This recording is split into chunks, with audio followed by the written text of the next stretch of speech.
बेसार उपचार होइन मात्रै होइन, कहिले कहिले बेसारले बिखको काम पनि गर्छ। तर एउटा एन्टिबायोटिक तत्त्व भएको, औषधीय गुण भएको तत्त्व हो बेसार भनिएको। त्यसको अर्थ कुनै पनि चिजको साइड इफेक्ट हुँदैन, अथवा कति बेर खाना हुन्छ कति बेर खाना हुँदैन भन्ने कुरा त हुँदैन। बेसार पनि कोही कोही अवस्थामा खाना हुँदैन। रक्त अल्पता भएको छ भने बेसार खाना हुँदैन, जन्डिस लागेको छ भने बेसार खाना हुँदैन, गर्भवती महिलाले बेसार खाना हुँदैन, सुत्केरी महिलाले बेसार खाना हुँदैन। यदि आइरनको कमी, ब्लडको कमी छ भने खाना हुँदैन। यस्ता अनेक स्थिति हुन्छन् जसमा बेसार खाना हुँदैन। अपरेसन गर्नु छ भनेदेखि 48 घण्टा अगाडिदेखि, त्योभन्दा अझ 72 घण्टा वा त्योभन्दा 2-4 दिन अगाडिदेखि बेसार अपरेसन गर्न जाने मान्छेले खानु हुँदैन, किनभने त्यसले रगतलाई पातल्याउने काम गर्छ। त्यो पातल्याउने कामले गर्दाखेरि त्यस्ता स्थितिका मान्छेहरूलाई त्यो हित गर्न हुन सक्छ। कुनै पनि चिज जन्मिने बित्तिकै स्तनधारी जीवहरूले खाने खुवाउने भनेको दुध हो। पहिले बच्चालाई सबभन्दा हितकर, सबभन्दा ठिक भनेको त जन्मिने बित्तिकै पशुले पनि मान्छेले पनि बच्चालाई दुधै खुवाउँछ। तर दुध खान नहुने पनि बिमारी लाग्छ। कस्तो अवस्थामा दुध खानु हुन्छ, कस्तो अवस्थामा हुँदैन। जबकि बच्चा 6 महिनासम्म आमाको दुधै खाएर हुर्किन्छ। तर यस्ता रोगहरू हुन्छन् जति बेर डाक्टरले दुध नखाऊ भन्ने सल्लाह दिन्छ। एउटा प्रसङ्गमा भनिएको, डाक्टरले सल्लाह दियो अरू होइन, बच्चालाई आमाको दुध खुवाऊ भनेर सल्लाह दियो। दुध हितकर हुन्छ, दुधमा सम्पूर्ण पौष्टिक तत्त्वहरू हुन्छन्, त्यसकारण बच्चालाई दुध खुवाउन डाक्टरले सल्लाह दियो भने अर्काले जहिले पनि दुध ठिक हुन्छ, जहिले पनि दुध खानु उपयुक्त हुन्छ भनेर न्यु खोज्ने कुरा होइन। कहिले कहिले नहुन सक्छ, त्यही पनि पोइजनस भइदिन सक्छ। कस्तो अवस्थामा खाना हुन्छ, कस्तो अवस्थामा हुँदैन। ठिक ढङ्गले भनिएका कुराहरूलाई पनि नकारात्मक ढङ्गले लिने र त्यसका वास्तविक अर्थलाई नसमाउन खोज्ने र त्यसलाई उडाउन खोज्ने खालको प्रवृत्ति नेपालमा यो एउटा कस्तो प्रवृत्ति भन्ने, त्यसलाई जान्न नखोज्ने, नजाने पनि त्यसलाई उडाउन खोज्ने, त्यस्ता कुराहरू पनि देखिए। तर हाम्रो स्थिति यस सम्बन्धमा भन्ने हो भने जस्तो महामारी जुन ढङ्गले आयो, भारतबाट जुन ढङ्गले फ्लो आयो मानिसहरूको र सङ्क्रमितहरूको जुन सङ्ख्या आयो, त्यसले गर्दा यो सङ्क्रमितहरूको सङ्ख्या बढिरहेको छ। अहिले पनि लगातार बढ्दो सङ्ख्या 500 भन्दा बढी प्रतिदिनमा पुगेको छ हिजोसम्मको स्थितिमा। त त्यस स्थितिमा पुग्नुका पछाडि यो समुदायमा सङ्क्रमित भएर गएको होइन, बाहिरबाट सङ्क्रमित भएर आएकाको सङ्ख्या नै हो भन्ने कुरा बुझ्नुपर्छ। बाहिरै सङ्क्रमित हुन नदिने क्षमता सरकारले जादु गर्ने हो र? भारतमै हुँदाखेरि सङ्क्रमित हुन नपाउने, हामी कुनै जोगी धामी झाँक्री त होइन जसले आकाश बाँधौँ पताल बाँधौँ यो गरौँ भनेर खरानी छर्छ र बाँध्छ। त्यसरी त हामी भारतमा भएका नेपालीलाई पनि बाँधौँ, के अरे कोभिड-19 लाग्न नपाउने गरी बाँधौँ भनेर हामीले भने जस्तो त्यसरी त बाँध्न त सक्दैनौँ।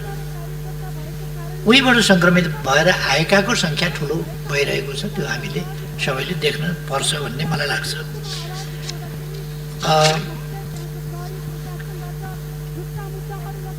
बाहिर देशबाट किन ल्याइएन, किन आउन पाएनन् मान्छे भन्ने कुराको हकमा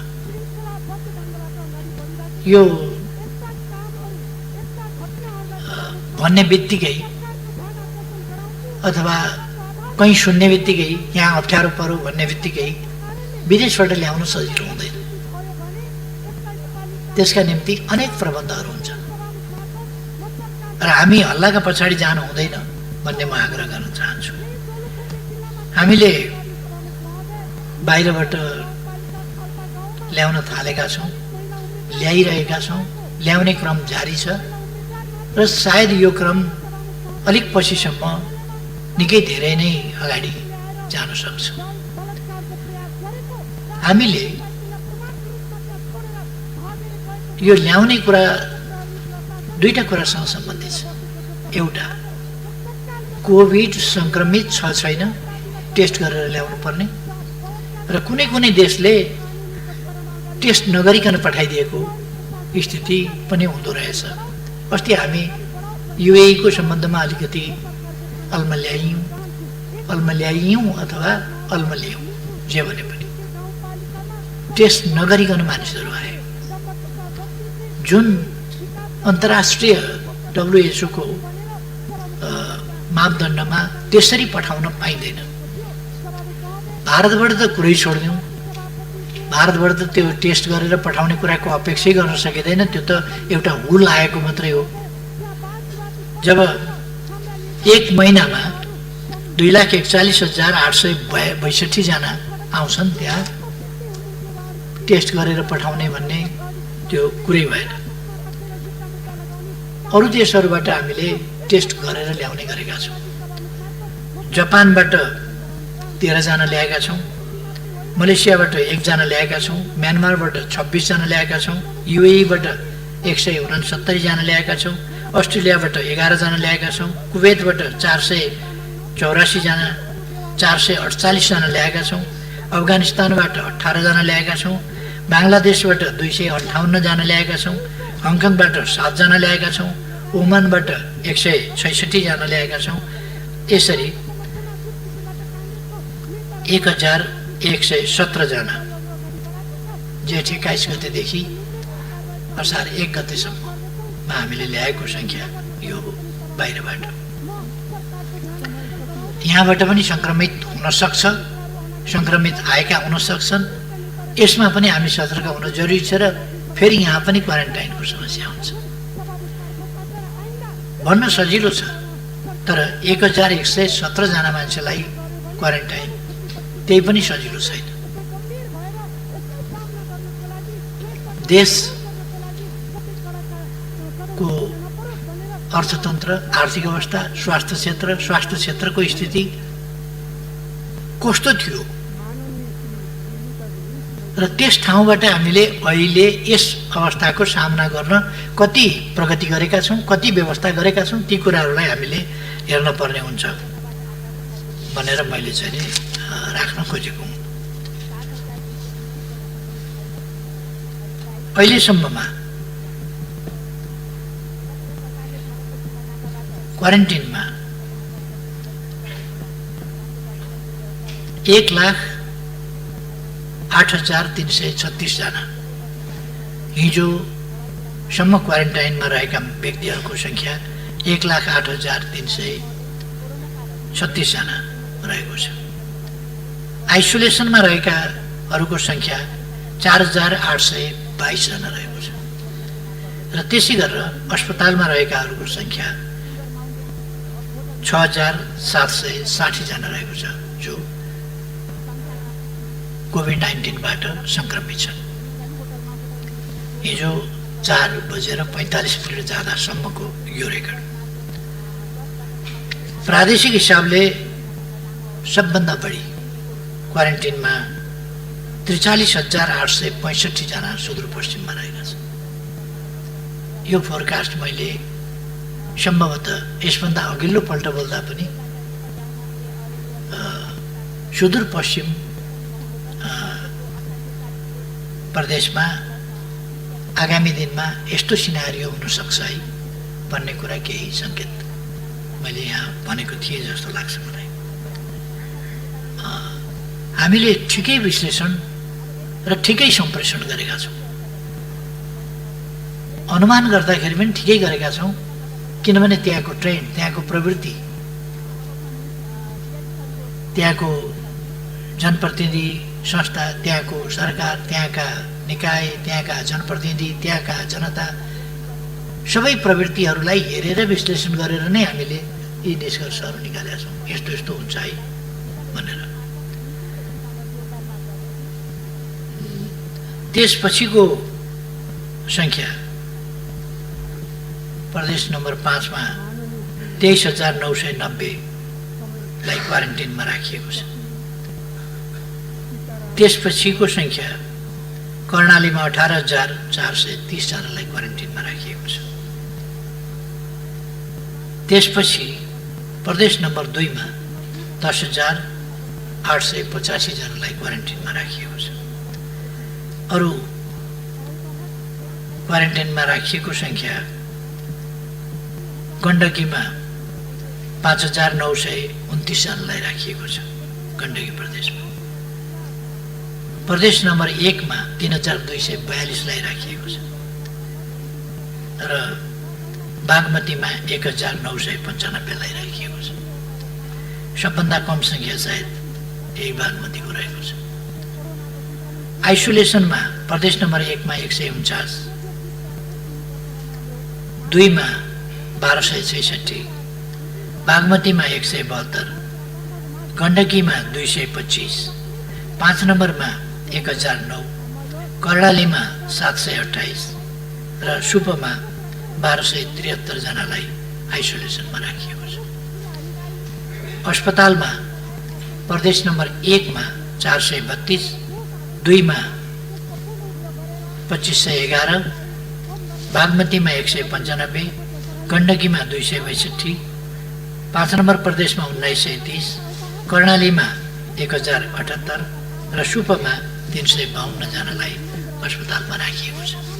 कुल सङ्ख्या अघि नै मैले भने कुल सङ्ख्या क्वारेन्टिनमा 1,08,336, आइसोलेसनमा 4,822 र अस्पतालमा 6,760 जना रहेको छ।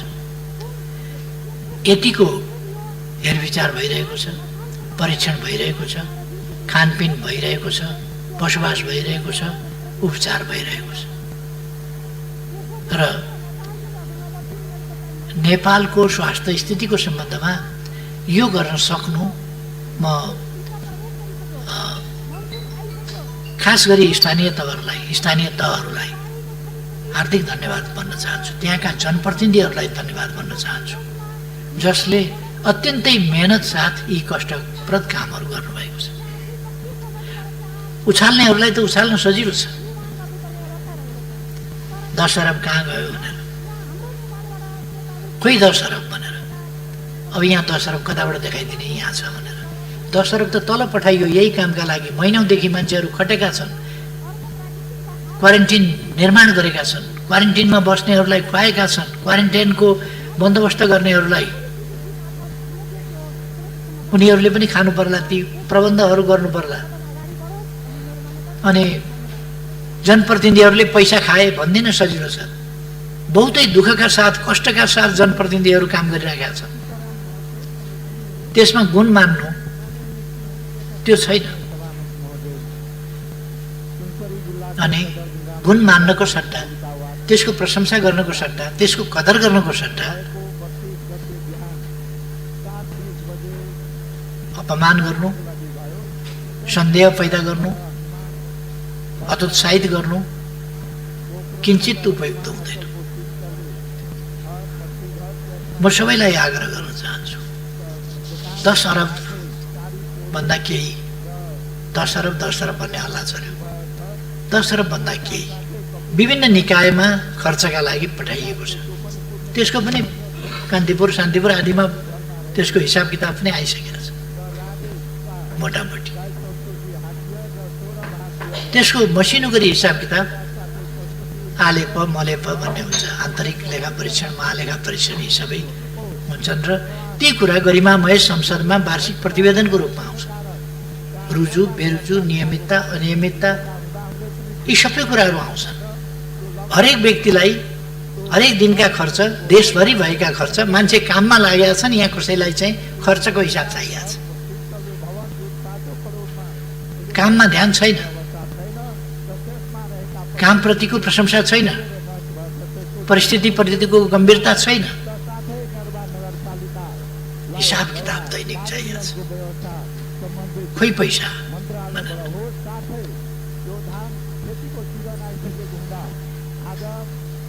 यस रुचिलाई पनि म धन्यवाद दिन चाहन्छु। यसलाई म एउटा जागरणको रूपमा लिन चाहन्छु। कमसेकम देशको अहिले यो रकमको मात्रै होइन, जुन 14 खरबभन्दा बढीको बजेट प्रस्तुत गरिएको छ, त्यो सम्पूर्ण बजेटको एक एक पैसाको हिसाब किताब आन्तरिक लेखा परीक्षण र महालेखा परीक्षण, महालेखा परीक्षकको वार्षिक प्रतिवेदन मार्फत सदनमा आउँछ। यसमा कतै अनियमितता भयो भने त्यसका पछाडि विभिन्न निकायहरू छन् त्यसको रेखदेख गर्ने, त्यसै कामलाई निहालेर हेर्ने, नियमितता अनियमितता के भइरहेको छ भनेर नै छानबिन गर्ने, अनुगमन गर्ने, हेर्ने निकायहरू छन्, तिनले काम गरिराखेका छन्। त्यसकारण यस्तो ठान्न भएन कि म बाहेक अरू सबै भ्रष्ट छन् भन्ने ठान्न भएन। अर्को यस्तो ठान्न भएन कि यस देशमा भ्रष्ट बाहेक कोही जन्मिँदैन, भ्रष्ट बाहेक कोही छँदै छैन। अर्को यस्तो पनि ठान्न भएन कि सरकारमा वा ओहदामा बसेकाहरूलाई जसरी पनि बदनाम गर्नुपर्छ, जसरी पनि चरित्र हत्या गर्नुपर्छ भन्ने त्यो नियत पनि राख्नु भएन। सबै कुराहरू पारदर्शी छन्, पारदर्शी हुन्छन् र मैले अगाडिदेखि भनेको छु, म भ्रष्टाचार गर्दिनँ, गर्न पनि दिन्न, कसैलाई भ्रष्टाचार गर्न दिँदैन। यदि कोही भ्रष्टाचार भएको पाइन्छ भने हरेक कुराको शङ्का लागेर होइन, शङ्का नलागेर पनि छानबिन हुन्छ, शङ्का नलागेर पनि हिसाब किताब चुस्त दुरुस्त राख्नुपर्छ, शङ्का नलागे पनि हिसाब किताब चुस्त दुरुस्तै देखिनुपर्छ, शङ्का नलागे पनि हिसाब किताब माग गरिन्छ, हिसाब किताब हेरिन्छ, हिसाब किताब हेर्ने निकाय छन् र तिनीहरूले हेर्छन्। मैले मान्छेहरूका अभिव्यक्तिहरू सुन्छु, भाषण गरेको सुन्छु। हिजो मात्रै पनि म भाषण गरेको हेरिराखेका थिएँ। त्यो भाषण गरेको सुन्दाखेरि अचम्म लाग्यो। आन्तरिक लेखा परीक्षण, महालेखा परीक्षक आदि इत्यादि छानबिन हुन्छ, हिसाब किताब हुन्छ, त्यो जाँच हुन्छ। यस्तो हिसाब किताब मिलाएर खान कसलाई आउँदैन? त्यो त हामीलाई पनि आउँछ। अनि गर्नु के त उहाँलाई पनि आउँछ भने भनेको के? अनि जाँच्ने कसले त? जाँच्ने निकायले नजाँच्ने कसले जाँच्ने त? कि नेपाली जनता सबै क्वारेन्टाइनमा जाउँ जाँच गर्न, त्यहाँ भ्रष्टाचार भयो कि भएन भनेर हेर्न सबै जाने? त्यस्तो त हुँदैन। त्यस कारण यो अनावश्यक ढङ्गले यस्ता विषयहरू, सामान किन किनिएन, छिटो बाटोबाट किन किनिएन, बिमारी मर्न आँट्यो, बिमारी मरिसकेपछि अनि औषधि ल्याउने, छिटो किन्नु पर्यो नि छिटो बाटोबाट यस्तो बेलामा। अनि छिटो बाटोबाट किनेपछि खोइ टेन्डरको प्रक्रिया पुर्याएको, मिलीभगत गरेर खाइयो यहाँ। फेरि अर्को कुरा, कसै गरेर पनि त नहुने, यस्तो खालको कुरा हुन भएन। यति बेला छोटो प्रक्रियाबाटै खरिद गरिन्छ, छोटो प्रक्रियाबाटै खरिद गर्ने हो। कतिपय व्यापारीहरू आन्तरिक प्रतिस्पर्धामा आउँछन्, त्यो प्रतिस्पर्धाबाट गरिने हो। प्रतिस्पर्धा गर्न नभ्याएदेखि अधिकार प्राप्त अधिकारीले बजार मूल्य के छ ती सबै हेरेर छोटो प्रक्रियाबाट खरिद गर्न सक्दछ। आवश्यकता औचित्य हेरेर यो विशेष परिस्थितिमा विशेष ढङ्गले गर्न सक्दछ। यदि त्यस्तोमा त्यस नाममा अनियमितता गर्यो भने यस्तो नोभल कोरोना भाइरसबाट आक्रान्त भएर दुनियाँ पीडित भएका बेला, देश पीडित भएका बेला, मानव जाति माथिको यस्तो अस्तित्व आएका बेला पनि कसैले भ्रष्टाचार गर्छ, भ्रष्टाचारमा लिप्त हुन्छ। देश र जनताको हित हेर्ने होइन, यस्ता बेला आफ्नो हित हेर्छ। राष्ट्रको बजेट मारेर देश र जनताप्रति बेइमानी गरेर आफू कमाउने धन्दामा लाग्छ भने त्यस्तालाई कडाभन्दा कडा कानुन गरिन्छ, सजाय गरिन्छ। म त्यो स्पष्ट पार्न चाहन्छु। अब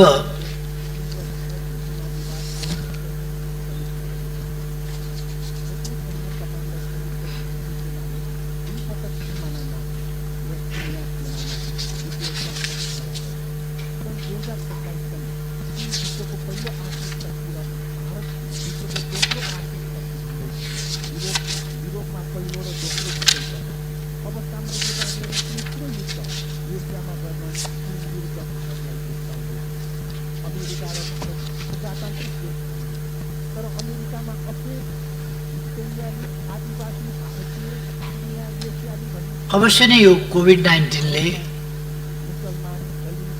आम जनतालाई एक हिसाबले मात्रै होइन, यो रोग सरेर रोगको संक्रमण भएर मात्रै होइन, होला भन्ने डरले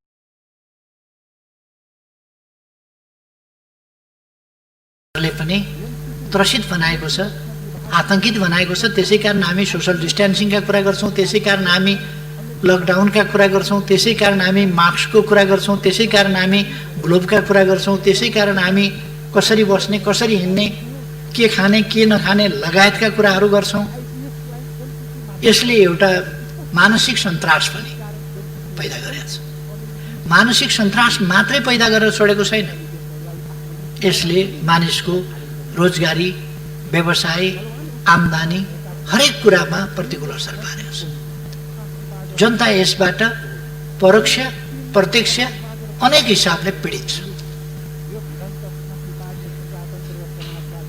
यो पीडा सरकारले देखेको छ, सरकारले बुझेको छ र अहिलेको सरकारको प्रधानमन्त्रीले सहर पनि देखाएको छ, गाउँ पनि देखाएको छ, दुर्गम पनि देखाएको छ, सुगम पनि देखाएको छ। यो प्रधानमन्त्री आर्थिक हिसाबले कठिनाइका अवस्थाहरू झेलेर आएको छ, शारीरिक हिसाबले कठिनाइका अवस्थाहरू झेलेर आएको छ, अनेक अवस्थाहरू यसले अत्यन्त प्रतिकूल अवस्थाहरू झेलेर आएको छ र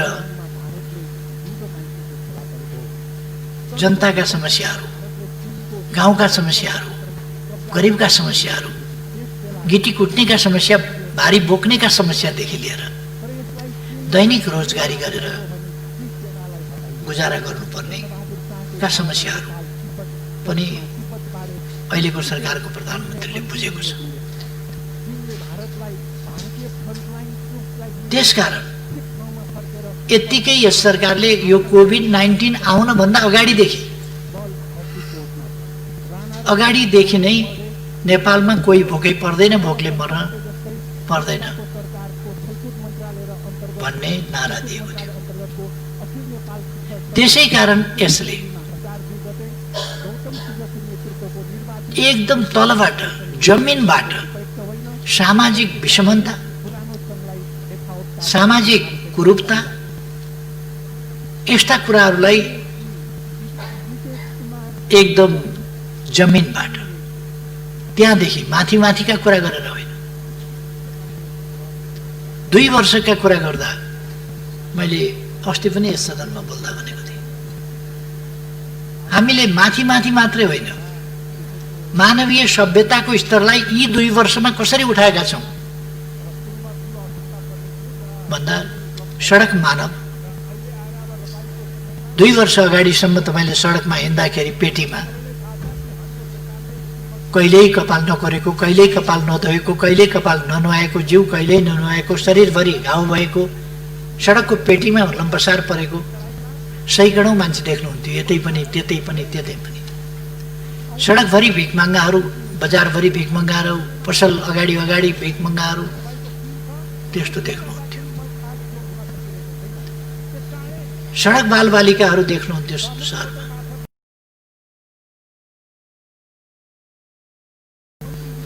प्लास्टिक टिपिरहेका, कुकुरसँग झगडा गरिरहेका, कुकुरसँग मिलेर बोरामा एउटै बोरामा सुतिरहेका बालबालिका देख्नुहुन्थ्यो। मान्छेका छोराछोरी, 21औं शताब्दीका मान्छेका छोराछोरीहरू कुकुरसँगै सडकमा बेहालसँग, बेवारिसे, अभिभावक विहीन भएर ती भोकै सुतेको लम्बसार परेको तपाईँ हामीले देख्थ्यौँ। आज त्यस्तो बालबालिका देख्नु परेको छ र त्यस्तो बालबालिका सडकमा सरकार छ हेर्नका लागि, किनभने तिनको पनि सरकार हो। मैले प्रधानमन्त्री हुने बित्तिकै घोषणा गरेको थिएँ, यो जनताको सरकार हो, त्यसकारण कोही भोकै पर्दैन, कोही भोकले मर्दैन।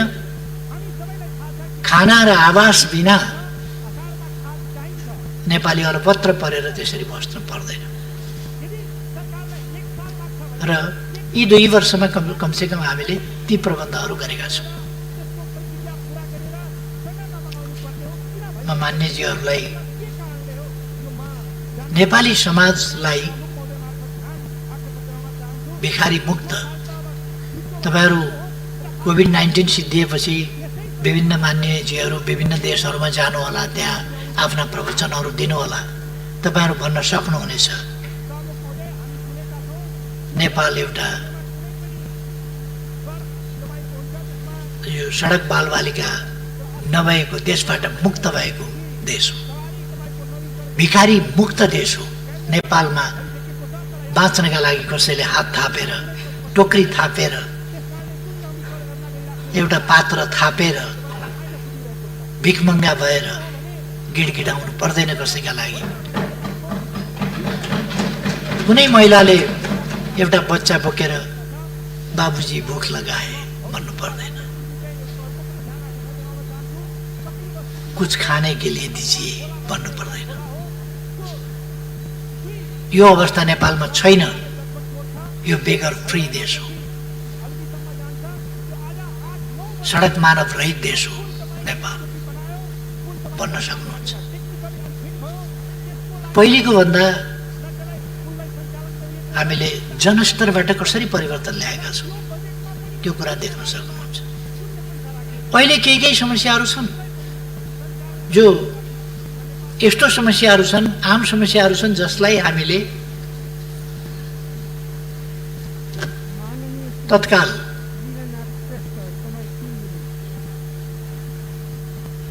तत्काल समाधान गर्न सकिहाल्यौँ भन्न सक्ने अवस्था छैन। किन भने यो यति फैलिएको छ। अहिले को रोजगार विहीन भयो त्यसको आँकडा हरेक दिन त सरकारले पाइहाल्न सक्दैन। को बेरोजगार भयो, महामारी छ कोभिडको, लकडाउन हामीले केही खुकुलो गरेका छौँ। अहिले जनजीवन सहज होस् भनेर यसको स्वास्थ्य सम्बन्धी प्रभाव, शारीरिक स्वास्थ्य सम्बन्धी, मानसिक स्वास्थ्य सम्बन्धी, यसको सामाजिक जीवनमा, जनजीवनमा पर्ने प्रभाव, यसको आर्थिक जीवनमा पर्ने प्रभाव, यसले गर्दा पारिवारिक, यसले गर्दा छरछिमेक सम्बन्धमा पर्ने प्रभाव, अनेक प्रकारका प्रभावहरू छन्। यसको सकारात्मक योगदान हुन सक्ने कुरा भएन। यसबाट नकारात्मक हिसाबले शिक्षा लिएर हामी आत्मनिर्भर हुनुपर्ने रहेछ भन्ने कुरा शिक्षा लिन सक्छौँ। हामी विदेशतिर दौड्ने भन्दा हाम्रा खेतबारीहरू हराभरा बनाएर आम्दानी गर्न सकिन्छ, त्यतापट्टि लाग्नुपर्ने रहेछ। अन्त गयो भने भन्या बेला आउन नपाइने, अलपत्र परिने सम्भावना हुने रहेछ। त्यसकारण अन्त जाने प्रवृत्ति भन्दा पनि ज्ञान आर्जन गर्न, धन आर्जन गर्न केही समयका लागि बाहिर जानु एउटा कुरा हुन्छ, तर राम्रो धन आर्जन गर्न पो जाने त खालि अरूको देशको सेवा गर्न, अरूको देशको विकासका लागि हामी जाने होइन।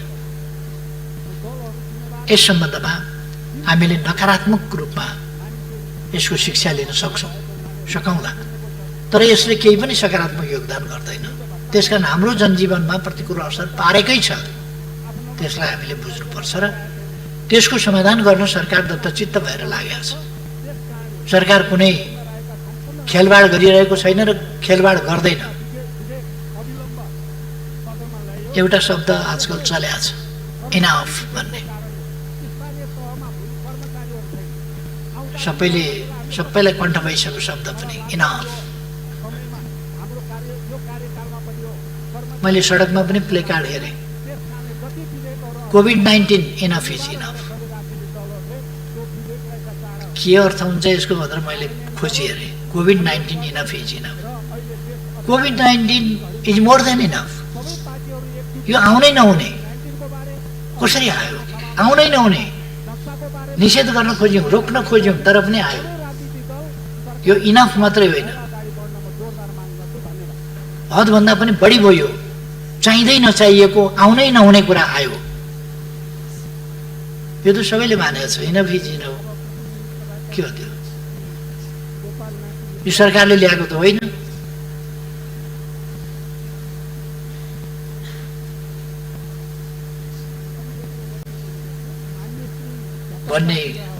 भन्दै जाने सन्दर्भमा कतिपय मान्यजीहरूले पनि इनफ भएन र भनेर प्रश्न गर्नुभएको छ।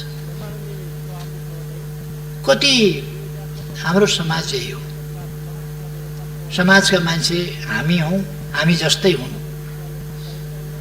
कोही राम्रा छन्, कोही खराब पनि छन्। त्यसै कारण हामीले कानुन बनाएका छौँ, सुरक्षा प्रबन्ध गरेका छौँ, प्रहरी बनाएका छौँ, हिरासत बनाएका छौँ, जेल बनाएका छौँ। जेल किन बनाएका? नुवाकोटमा नयाँ जेल बन्दैछ, किन बनेको? सम्झाएर मात्रै हुन्थ्यो, अपराध हुँदैन थियो। सम्झाउँदा बुझाउँदा मात्रै भने हामी प्रवचन चलाउँथ्यौँ, रेडियो टेलिभिजनबाट प्रवचन चलाउँथ्यौँ, अरू ठाउँबाट प्रवचन चलाउँथ्यौँ। ज्ञान गुणका कुरा गुरुहरू, पण्डितहरू, जानकारहरू, धर्मशास्त्रका ज्ञाताहरू, यो लोक परलोक सबै बुझाउन सक्नेहरूका प्रवचन चलाउँथ्यौँ। मान्छे सप्रिन्थ्यो होला, जेल बनाउनु पर्ने थिएन। तर कतिपयलाई जति प्रवचन दिए पनि एउटा हिन्दीमा भनाइ छ, भैँसके आगे बिन बजाए भैँस रहे पौराए। भैँसीका अगाडि बिन बजाइराख्यो, भैँसी चाहिँ उघाएर बसेर म्याम गरेर। कतिपयलाई त्यस्तै हुन्छ, सिकायो तर उसले त्यो बुझ्दैन, बुझ्न चाहँदैन, बुझ्न मान्दैन र आफ्नो गलत काम गर्छ। दुःखद घटनाहरू घटेका छन्। तर ती दुःखद घटनाहरूप्रति सरकारको दृष्टिकोण के छ? सरकारले कसरी लिएको छ त्यसलाई? रुकुम घटना दुःखद घट्यो, त्यसभित्र अनेक अनुचित खालका चाहिँ सोचहरू होलान्, फिलिङ्स होलान्, भावनाहरू होलान् र गलत क्रियाकलाप हुँदै हो। कसरी भयो, के भयो, जसरी भए पनि मानिसहरू मारिए। यसमा सरकारमाथि हमला गर्नुपर्ने विषय सरकारले त्यहाँ त्यसरी घटना घटाएको हो र? सरकारले के गरेको छ त्यसमा भन्दा तत्काल मानिसहरू गिरफ्तार गरेको छ, मुद्दा चलाएको छ, थुनेको छ। अब गर्नु पर्थ्यो के त सरकारले? अपराधी बचाउन खोजेको छ र सरकारले? गिरफ्तार गर्न लापरवाही गरेको छ र सरकारले? अथवा त्यो घटना राम्रो भयो भनेको छ र सरकारले? अथवा सामान्य घटना हो भनेको छ र सरकारले? यस्तो हुनु ठुलो कुरो होइन भनेको छ र सरकारले? सरकारले यो नराम्रो कुरा हो, हुनै हुँदैन थियो र यस्तो अपराधिक घटना गर्नेहरूमाथि कारबाही गरिन्छ भनेको छ। तुरुन्त सुरक्षा निकायहरूले कदम चालेका छन्, मान्छे गिरफ्तार गरेका छन्, अपराधी गिरफ्तार गरेका छन्, छानबिन गरेका छन्। अझ गम्भीरताका साथ संसदले छानबिन समिति बनाएर, संसदीय छानबिन समिति पनि मैदानमा, कहीँ सरकारी तवरबाट मात्रै छानबिन उपयुक्त हुँदैन कि अझ संसदीय छानबिन पनि उपयुक्त आवश्यक छ कि भन्ने भएपछि हामीले संसदीय छानबिन समेत गराइरहेका छौँ। अनि यसमा सरकारको आलोचना गर्नुपर्ने ठाउँ कहाँनिर छ? एक ठाउँमा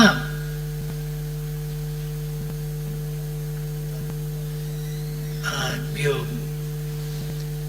क्वारेन्टिनमा महिलालाई आइसोलेटेड ढङ्गले राख्नु पर्यो। एकजना महिला हुनुहुन्थ्यो, आइसोलेटेड ढङ्गले राख्नु पर्यो, राखियो। त्यहीँबाट खटाएका व्यक्तिहरू एकजना होइन 3 जना खटाएका। त्यतिमा त लाज शरम पनि हुनुपर्ने मान्छेलाई। तर अब मान्छे नभएपछि तिनीहरूलाई पशु भन्न मिल्दैन, किन पशु त्यति घटिया हुँदैन, पशुले त्यस्तो घटिया व्यवहार गर्दैन। त्यस प्रकारका अपराधिक प्रवृत्तिका मान्छेहरू पनि हुँदा रहेछन्। त्यसको प्रिकसन नगरिएको होइन। एकजना मात्रै खटाएको भएदेखि एकजना महिला भएका ठाउँमा एकजना पुरुष किन खटाइयो, किन सुरक्षाको अलिक ध्यान दिइएन भन्ने कुरा हुन्थ्यो।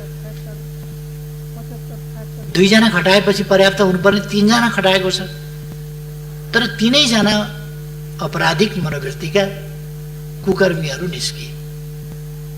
बहुत दुःखको कुरा हो त्यो। मानव जातिका निम्ति एउटा कलङ्कको घटना हो, कलङ्कको प्रवृत्ति हो। त्यो प्रवृत्ति र त्यो व्यवहार अत्यन्तै जति निन्दा गर्दाखेरि पनि कम हुन्छ, दण्डनीय हो र सरकारले उनीहरूलाई गिरफ्तार गर्ने, दण्ड दिने काम तत्काल प्रारम्भ गरेको छ। सरकारले गराएको घटना होइन त्यो। सरकारले कसरी लिएको छ भन्दा यो निन्दनीय घटना हो, नहुनु पर्थ्यो, दुःखद घटना हो र यस अपराधलाई क्षमा गर्न सकिँदैन, अक्षम्य। त्यसकारण यसलाई कारबाही गर्नुपर्छ। सरकारले कारबाही गरेको छ। यसतर्फ सरकारको ध्यान नगएको होइन। त्यसकारण अब सरकारले गर्नु पर्थ्यो के त थप, गिरफ्तार गर्ने, कारबाही गर्ने बाहेक। भन्न सकिन्छ अझ धेरै सुरक्षाकर्मी राख्न पर्थ्यो। हामीसँग सुरक्षाकर्मी कति छन्, कहाँ कहाँ हामीले कति खटाएका छौँ, कत्रो भेल मानिसहरूको आएको छ र कति ठाउँमा सुरक्षाकर्मीको कत्रो चाहिँ टुकडी हामीले खटाएका छौँ र त्यो हरेक ठाउँमा पुग्न सक्छ कि सक्दैन, ती कुराहरूलाई पनि हामीले ध्यान दिनुपर्छ। र त्यहाँ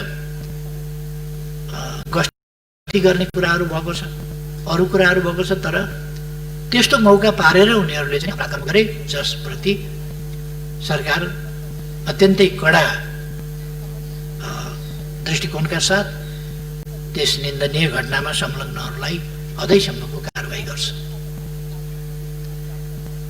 यसमा सरकारले कुनै लापरवाही गर्यो भन्ने कुरा होइन, लापरवाही गर्दा पनि गर्दैन र सरकार समाजलाई एउटा सभ्य सुसंस्कृत समाज बनाउन चाहन्छ। नेपाल एउटा सभ्य सुसंस्कृत सभ्यताबाट गुज्रिएर आएको र सांस्कृतिक उन्नति विकास गरेर आएको समाज हो। तर कोही कोही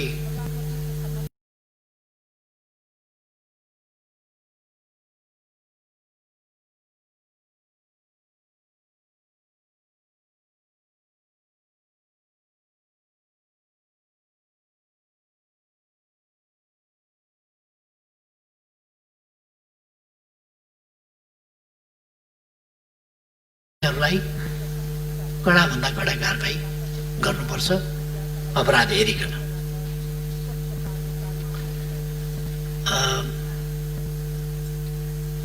यस्ता विषयहरूमा सरकार संवेदनशील छैन कि भन्ने कुनै ठाउँ छैन। सरकार शान्ति सुव्यवस्था, जनताको जीवदानको रक्षा हामीले भनेका छौँ। यसै पनि हामीलाई सबभन्दा बढी जनताको ज्यानको सुरक्षाको, त्यो चाहे रोगका कारणले होस् चाहे भोकका कारणले होस्, रोग वा भोक दुईटैबाट जनतालाई सुरक्षित राख्ने, जनताको सुरक्षालाई महत्त्व दिने, जनताको सम्मान,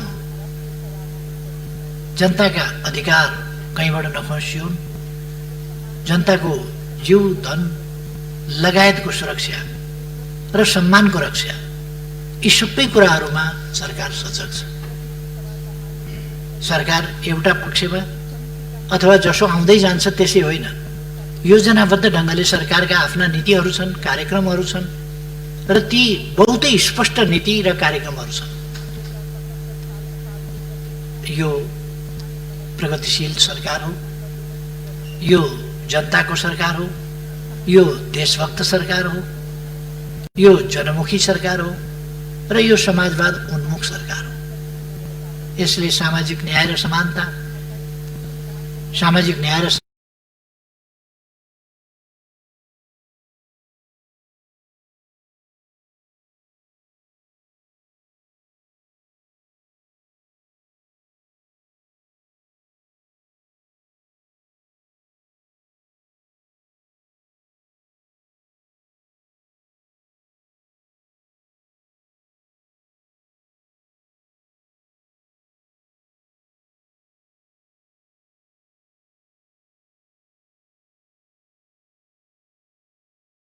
टिप्पणी गरिसकेका छु। अब अहिले दोहोऱ्याउन र समय लिन चाहन्न।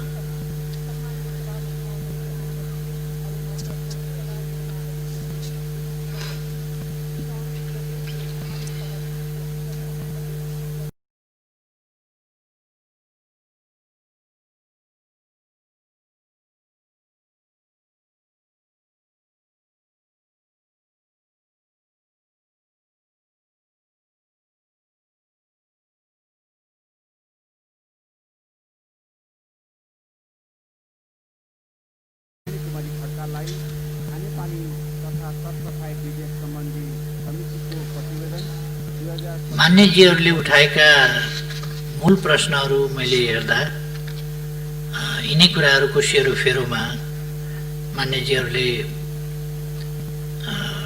प्रश्न उठाउनु भएको छ।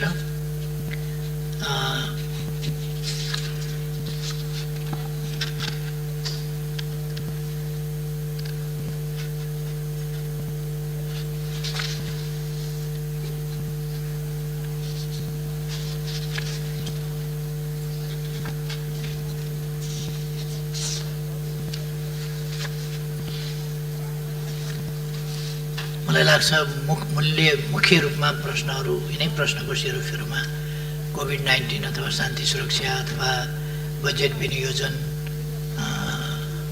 जस्ता कुराहरू अथवा टेस्टका कुराहरू अथवा क्वारेन्टिनका कुराहरू यिनै कुराहरूको सेरोफेरोमा मान्यजीहरूका प्रश्नहरू छलफलका क्रममा आएका थिए, जिज्ञासाहरू पनि आएका थिए। र म अर्को कुरा अलिकति यस सन्दर्भमा भन्न चाहन्छु। आज केही बेर अगाडि मात्रै यस गरिमामय सदनले जसरी हामीले आफ्नो अतिक्रमित भूमि समेतलाई समेटेर नक्सा नेपाल सरकारले प्रकाशित गरेको थियो, नयाँ नक्सा, त्यसअनुसार हामीले हाम्रो प्रतीक चिन्हमा अथवा हाम्रो निशान छापमा संशोधन गर्न जरुरी थियो। संविधानको अनुसूची 3 संशोधन गर्न जरुरी थियो। यसमा प्रतिनिधि सभामा पनि व्यापक राष्ट्रिय सहमति देखा परेको थियो र विपक्षमा आवाज पनि आएन, विपक्षमा मतदान पनि भएन। राष्ट्रिय सभाबाट त्यस्तै जुन सोलिडारिटी देखिएको छ, ऐक्यबद्धता देखिएको छ, राष्ट्र एक भएको छ र राष्ट्र एउटा नयाँ उचाइ, नयाँ उपलब्धि इतिहासमा कि यस ढङ्गले सर्वसम्मत बनेको छ, एक ठाउँमा राष्ट्र उभिएको छ। देशलाई परेका बेला नेपाल एक ठाउँमा उभिन्छ, नेपालीहरू एक ठाउँमा उभिन्छ, राष्ट्रिय एकता कायम गर्छ। नेपालमाथि कसैले कुनै प्रकारको अन्याय गर्न खोज्यो भने त्यो सम्भव छैन। नेपालीहरूलाई विभाजित गर्न खोज्यो भने त्यो पनि सम्भव छैन।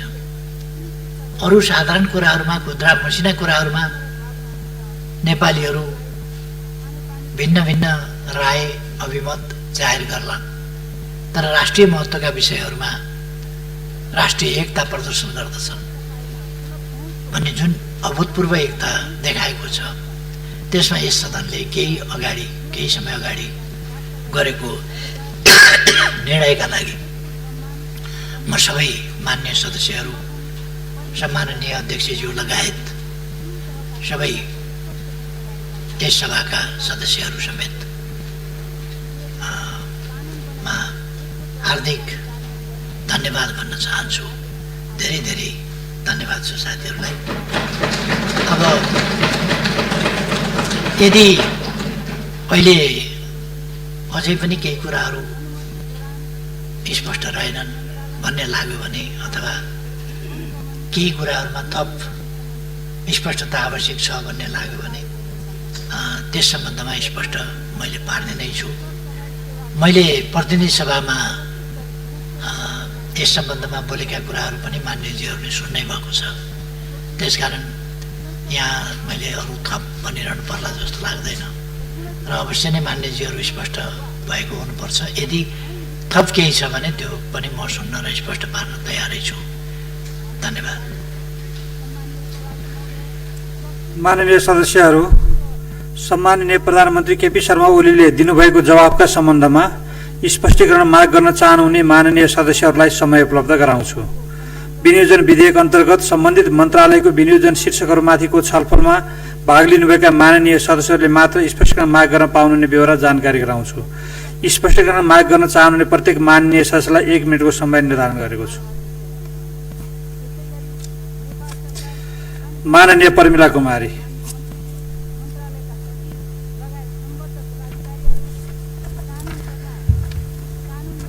सम्माननीय अध्यक्ष महोदय, महोत्तरी जिल्लाको समसी गाउँपालिकामा हिजो मात्र 24 घण्टामा 575 जना संक्रमित भएका छन्। यसरी तीव्र गतिले कोभिड-19 को संक्रमण कम्युनिटी ट्रान्समिसन भइरहेको अवस्थामा WHO को मापदण्ड अनुसार क्वारेन्टाइन व्यवस्थापन गर्नु, 7 वटा प्रदेशको हरेक परिवारबाट कम्तीमा 1 जनालाई PCR टेस्ट गर्नु र अन्य व्यवस्थापन गर्न प्रधानमन्त्रीको कार्यालयमा अनावश्यक खर्चको लागि गरिएको विनियोजित बजेटलाई कोभिड-19 रोकथामको लागि विनियोजन गर्दा बेस हुन्छ। यसमा सम्माननीय प्रधानमन्त्रीज्यूको धारणा जान्न चाहन्छु। धन्यवाद। माननीय प्रकाश पन्त। सम्माननीय अध्यक्ष महोदय मार्फत सम्माननीय प्रधानमन्त्रीलाई मेरो जिज्ञासा क्वेसन छ। हामीले भनेको पनि प्रधानमन्त्री मुलुकै कार्यकारी प्रमुख हो। सबै मन्त्रालय विभागहरू प्रधानमन्त्री मात्र छँदैछन्, तसर्थ कुनैलाई नजिक कुनैलाई टाढा राख्नु भएन भन्ने नै हो। यो कुरामा हामी धेरै नजिक आइसक्यौँ र अब अरू कोरोनाका लागेर बितेका 19 जनाको त हिसाब किताब आयो, तर बाँकी हजारौँ मानिसहरू जो अब उपचार नपाएर बिते, कोही प्रसुति हुन नसकेर बिते, बाँकी थुप्रै मान्छेहरू चाहिँ मानसिक समस्याका निराशाका कारण आत्महत्या गरेर मरे। यिनीहरूको हिसाब किताब चाहिँ कहीँ पनि देखिएन। यसतर्फ पनि मैले सरकारको ध्यान आकर्षण गर्न चाहन्छु। धन्यवाद। माननीय अनिता देवकोटा। सम्मान्य अध्यक्षज्यू मार्फत सम्मान्य प्रधानमन्त्रीजीलाई प्रश्न गर्न चाहन्छु। अहिले क्वारेन्टाइन अत्यन्त अव्यवस्थित छ। क्वारेन्टाइनमा बिरामी नभएका पनि बिरामी हुनेछ र सुरक्षाको प्रत्याभूति छैन। त्यसैले त्यो महिलाहरू जुन क्वारेन्टाइनमा राखिन्छ तिनलाई विशेष सुरक्षाका साथ राख्नुपर्छ भन्ने मलाई लागेको छ। यसमा विशेष ध्यान जाओस् भनेर म प्रश्न गर्न चाहन्छु। त्यसैगरी प्रधानमन्त्रीजीले मुगुमा अभिभावकत्व लिएको विद्यार्थीहरू अहिले भर्चुअल शिक्षाको कुराहरू गइरहेको छ। स्कुल क्वारेन्टाइनमा छ। विद्यार्थीको घरमा टेलिफोन रेडियो पनि छैन, टेलिभिजन पनि छैन। भर्चुअल शिक्षा आकाशको फल आँखा तरी मर भन्ने स्थिति छ। के छ प्रधानमन्त्रीजीको यस बारेमा? त्यस्तै अरू विद्यार्थीहरूको बारेमा। माननीय सदस्यहरू, अब म माननीय सदस्यले सोध्नु भएको स्पष्टीकरणका सम्बन्धमा प्रश्न पार्न सम्माननीय प्रधानमन्त्री केपी शर्मा ओलीलाई समय उपलब्ध गराउँछु।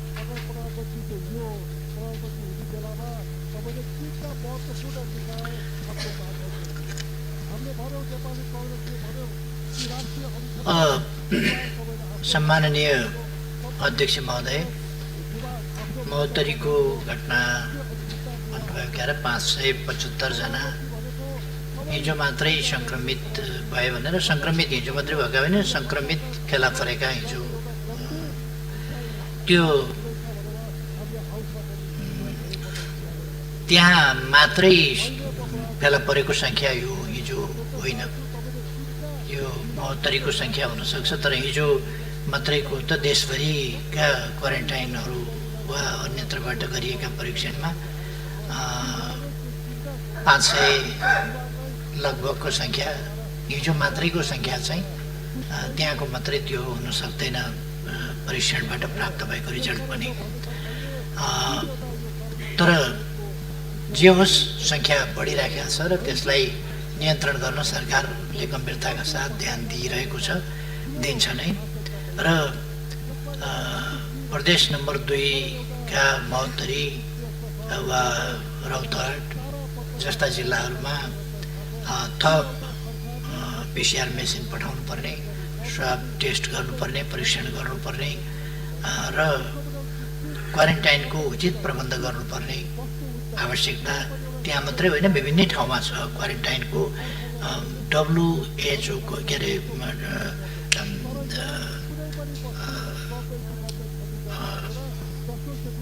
मान्यता अनुसार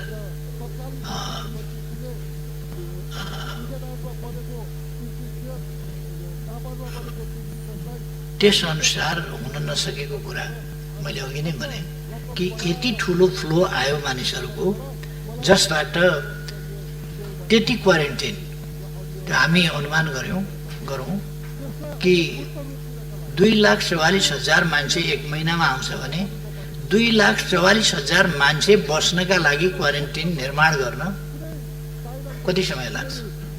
कुनै पनि देशले सकेका छैन। कुनै पनि देशले, अमेरिकाले पनि सकेको छैन, रुसले पनि सकेको छैन, कसैले पनि सकेका छैन। र आइसोलेसनमा राख्दाखेरि पनि उनीहरूले इटली जस्तो देशले पनि सडकमा लगेर राख्नु पर्यो। ICU को सेवा सडकबाट दिन पर्यो। भेन्टिलेटरमा बस्न पर्ने अवस्थामा ल्याउनु, नत्र भने हस्पिटलमा ठाउँ पनि छैन, नल्याउनु बिमारी, आइसोलेसनमा बस्नु भनेर विकसित देशहरूले पनि घर पठाउने स्थिति बन्यो। हामीले अझ त्यस तहमा हात उठाइसकेका छैनौँ। अब भगवानको भरोसा छ, हामीबाट केही पनि हुन सक्दैन भनेर विभिन्न देशका कार्यकारी प्रमुखले भनेको र लाचारी प्रकट गरेको हामीले देखेका छौँ। हामीले त्यस्तो गरेका छैनौँ। हामी नियन्त्रण गर्न सक्छौँ र अहिलेको अवस्थामा त मैले यहाँ आँकडाहरू सुनाएँ। पहिले जुन जेठको महिनामा जुन आँकडाको स्थिति थियो, असारको पनि मैले 1, 2, 3 गतेको सुनाएँ। त्यसले 7,000 को आसपासमा 3 दिनमा, पहिले जेठको महिनामा या चैतदेखिको हेर्ने हो भने 7,000 को छ, जेठको महिना मात्रै हेर्ने हो भने त्योभन्दा बढीको छ दैनिक। त्यस्तो स्थितिमा अहिले अलिक तल झरेको छ र हिजोको आँकडा अनुसार लगभग 2,000 मा झरेको छ आउनेहरूको सङ्ख्या। यस ट्रेन्डलाई हेर्दाखेरि हामी श्रावणको अन्त्यतिरसम्ममा यसको पिक हुने अनुमान गर्न सक्छौँ, अथवा भदौको सुरुतिर, र यो त्यसपछि ओह्रालो लाग्छ र हामी यसलाई क्रमशः नियन्त्रण गर्न सक्छौँ। तर अर्को कुरा के छ भने हामीलाई पनि बुझ्नु पर्यो, हाम्रा आनीबानी पनि बुझ्नु पर्यो, हाम्रा संस्कार पनि बुझ्नु पर्यो। त्यसले गर्दा दसैँ, तिहार र छठ जस्ता चाडहरू आउँदैछन्। सधैँ यी चाड रमाइला हुन्थे हाम्रा लागि। यसपल्ट यी चाडहरूले फेरि सङ्क्रमण बढाउँछन् भन्ने पनि अवस्था छ। त्यसकारण यो खतराबाट हामी कति जोगिन सक्छौँ? यदि यस खतराले फेरि अलिकति हाम्रो ग्राफ बढाइदियो भने हामीले मङ्सिरमा फेरि ग्राफ अलिकति उँधो झर्दै गएको ग्राफ चाहिँ फेरि अलिकति मासतिर जान सक्छ र मङ्सिरको अन्तिमतिरबाट हामीले त्यस ग्राफलाई फेरि तल लान सक्छौँ र पुष माघसम्ममा हामी यसलाई नियन्त्रण गर्न सक्छौँ। फागुनको महिना सम्भवतः नियन्त्रणको महिना हुन्छ, तर हामीले सङ्क्रमितहरूलाई आउन सहज ढङ्गले नदिने, भारतको सिमानाबाट वारवारी आउन नपाउने स्थिति, अथवा छिरेर कोही उम्केर जान नसक्ने स्थिति, त्यस बेलासम्म उपयुक्त क्वारेन्टाइनको पनि हामीले व्यवस्था गरिसक्ने अवस्था र बाहिरबाट आउनेलाई पनि क्वारेन्टाइनमा राख्ने अवस्था, कोही पनि उम्किएर चाहिँ समुदायमा जान नसक्ने स्थिति, त्यो बनायौँ भने हामीले अहिलेसम्मको हामीले गर्ने टेस्टिङ अथवा हामीले सङ्क्रमितहरूको गर्ने ट्रेसिङ, यी सबै कुराहरूलाई हामीले उपयुक्त ढङ्गले गर्न सक्छौँ र यसको रियालिस्टिक ढङ्गले हामीले हेर्दाखेरि असोज कार्तिक यो पारो चाहिँ धेरै तल घटेर जाने स्थिति बन्छ र अहिले बढे पनि हामीले यसलाई साउनसम्ममा नियन्त्रण गर्न सक्छौँ, किनभने सङ्क्रमितहरू आउने सङ्ख्याको कमी जसरी जुन मात्रामा भएको छ त्यसलाई हेर्दाखेरि हामी त्यो देख्न सक्छौँ। एउटा चाहिँ यो प्रधानमन्त्री कार्यालयका लागि मातहतका कार्यालयहरूमा छुट्याएको अनुपयुक्त बजेट चाहिँ नै कोरोनामा लगाउँ भन्ने यो चाहिँ के भन्नुभएको मैले बुझिनँ। अनुपयुक्त बजेट विनियोजन गरिएको छैन। प्रधानमन्त्री कार्यालय मातहत कुनै पनि ठाउँमा अनुपयुक्त बजेट, अब प्रधानमन्त्री कार्यालय भनेपछि यसै सुन्दै रिस उठ्ने हो भने त कुनै त्यस्तो रिस उठ्नु हुँदैन, सुन्दै रिस उठ्नु पर्ने कुरा होइन त्यो। आज को छ भन्ने, कसको सरकार छ भन्ने होइन, तर जसको भए पनि प्रधानमन्त्री पनि चाहिन्छ देशलाई, प्रधानमन्त्रीको कार्यालय पनि चाहिन्छ। आज कोही मन नपर्ला तर पनि त्यहाँ गरिएको विनियोजन चाहिँ अनुपयुक्त छ भन्ने त्यस्तो होइन। त्यसकारण कोरोनामा लगाउन बजेट हामीले व्यवस्था गरेकै छौँ हाम्रो क्षमता अनुसार। हामीले के बुझ्नुपर्छ भने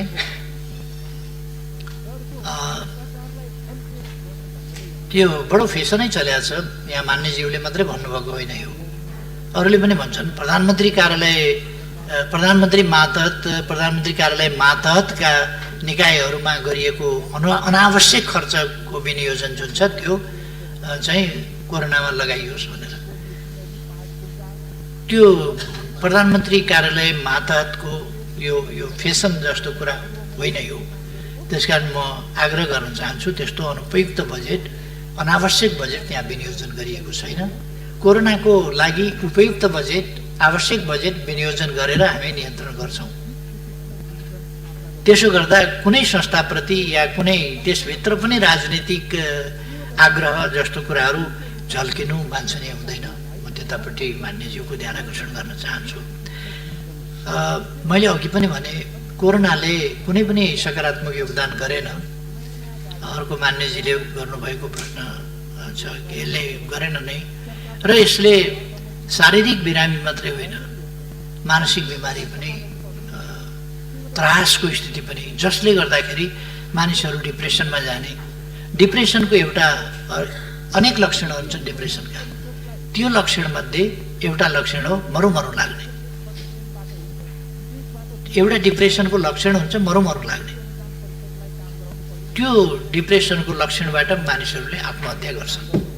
सधैँ मान्छेले आत्महत्या गर्न सक्दैन जबसम्म मान्छे डिप्रेसनमा गएको छैन या सधैँ छ, ज्यानको माया लाग्छ। जैविक प्रवृत्ति मध्ये पहिलो प्रवृत्ति हो जीवन रक्षा। पहिलो प्रवृत्ति जैविक प्रवृत्ति नै हो, मानवीय मात्रै होइन। जुनसुकै जीव, जुनसुकै जन्तु, जुनसुकै जनावर, जुनसुकै कीट, जुनसुकै पतंग हरेक बाँच्न खोज्छ।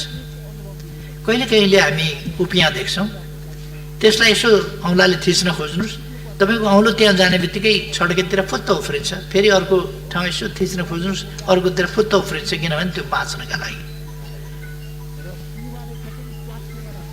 मैले खाना खाँदाखेरि कहिले कहिले बाहिर ब्रेकफास्ट गर्दा या खाना खाँदाखेरि बाहिर बरन्डामा खान्छु। बरन्डामा खाएपछि काग मसँग खानेकुराको सम्बन्धमा अलिकति लडाइँ गर्न आउँछ।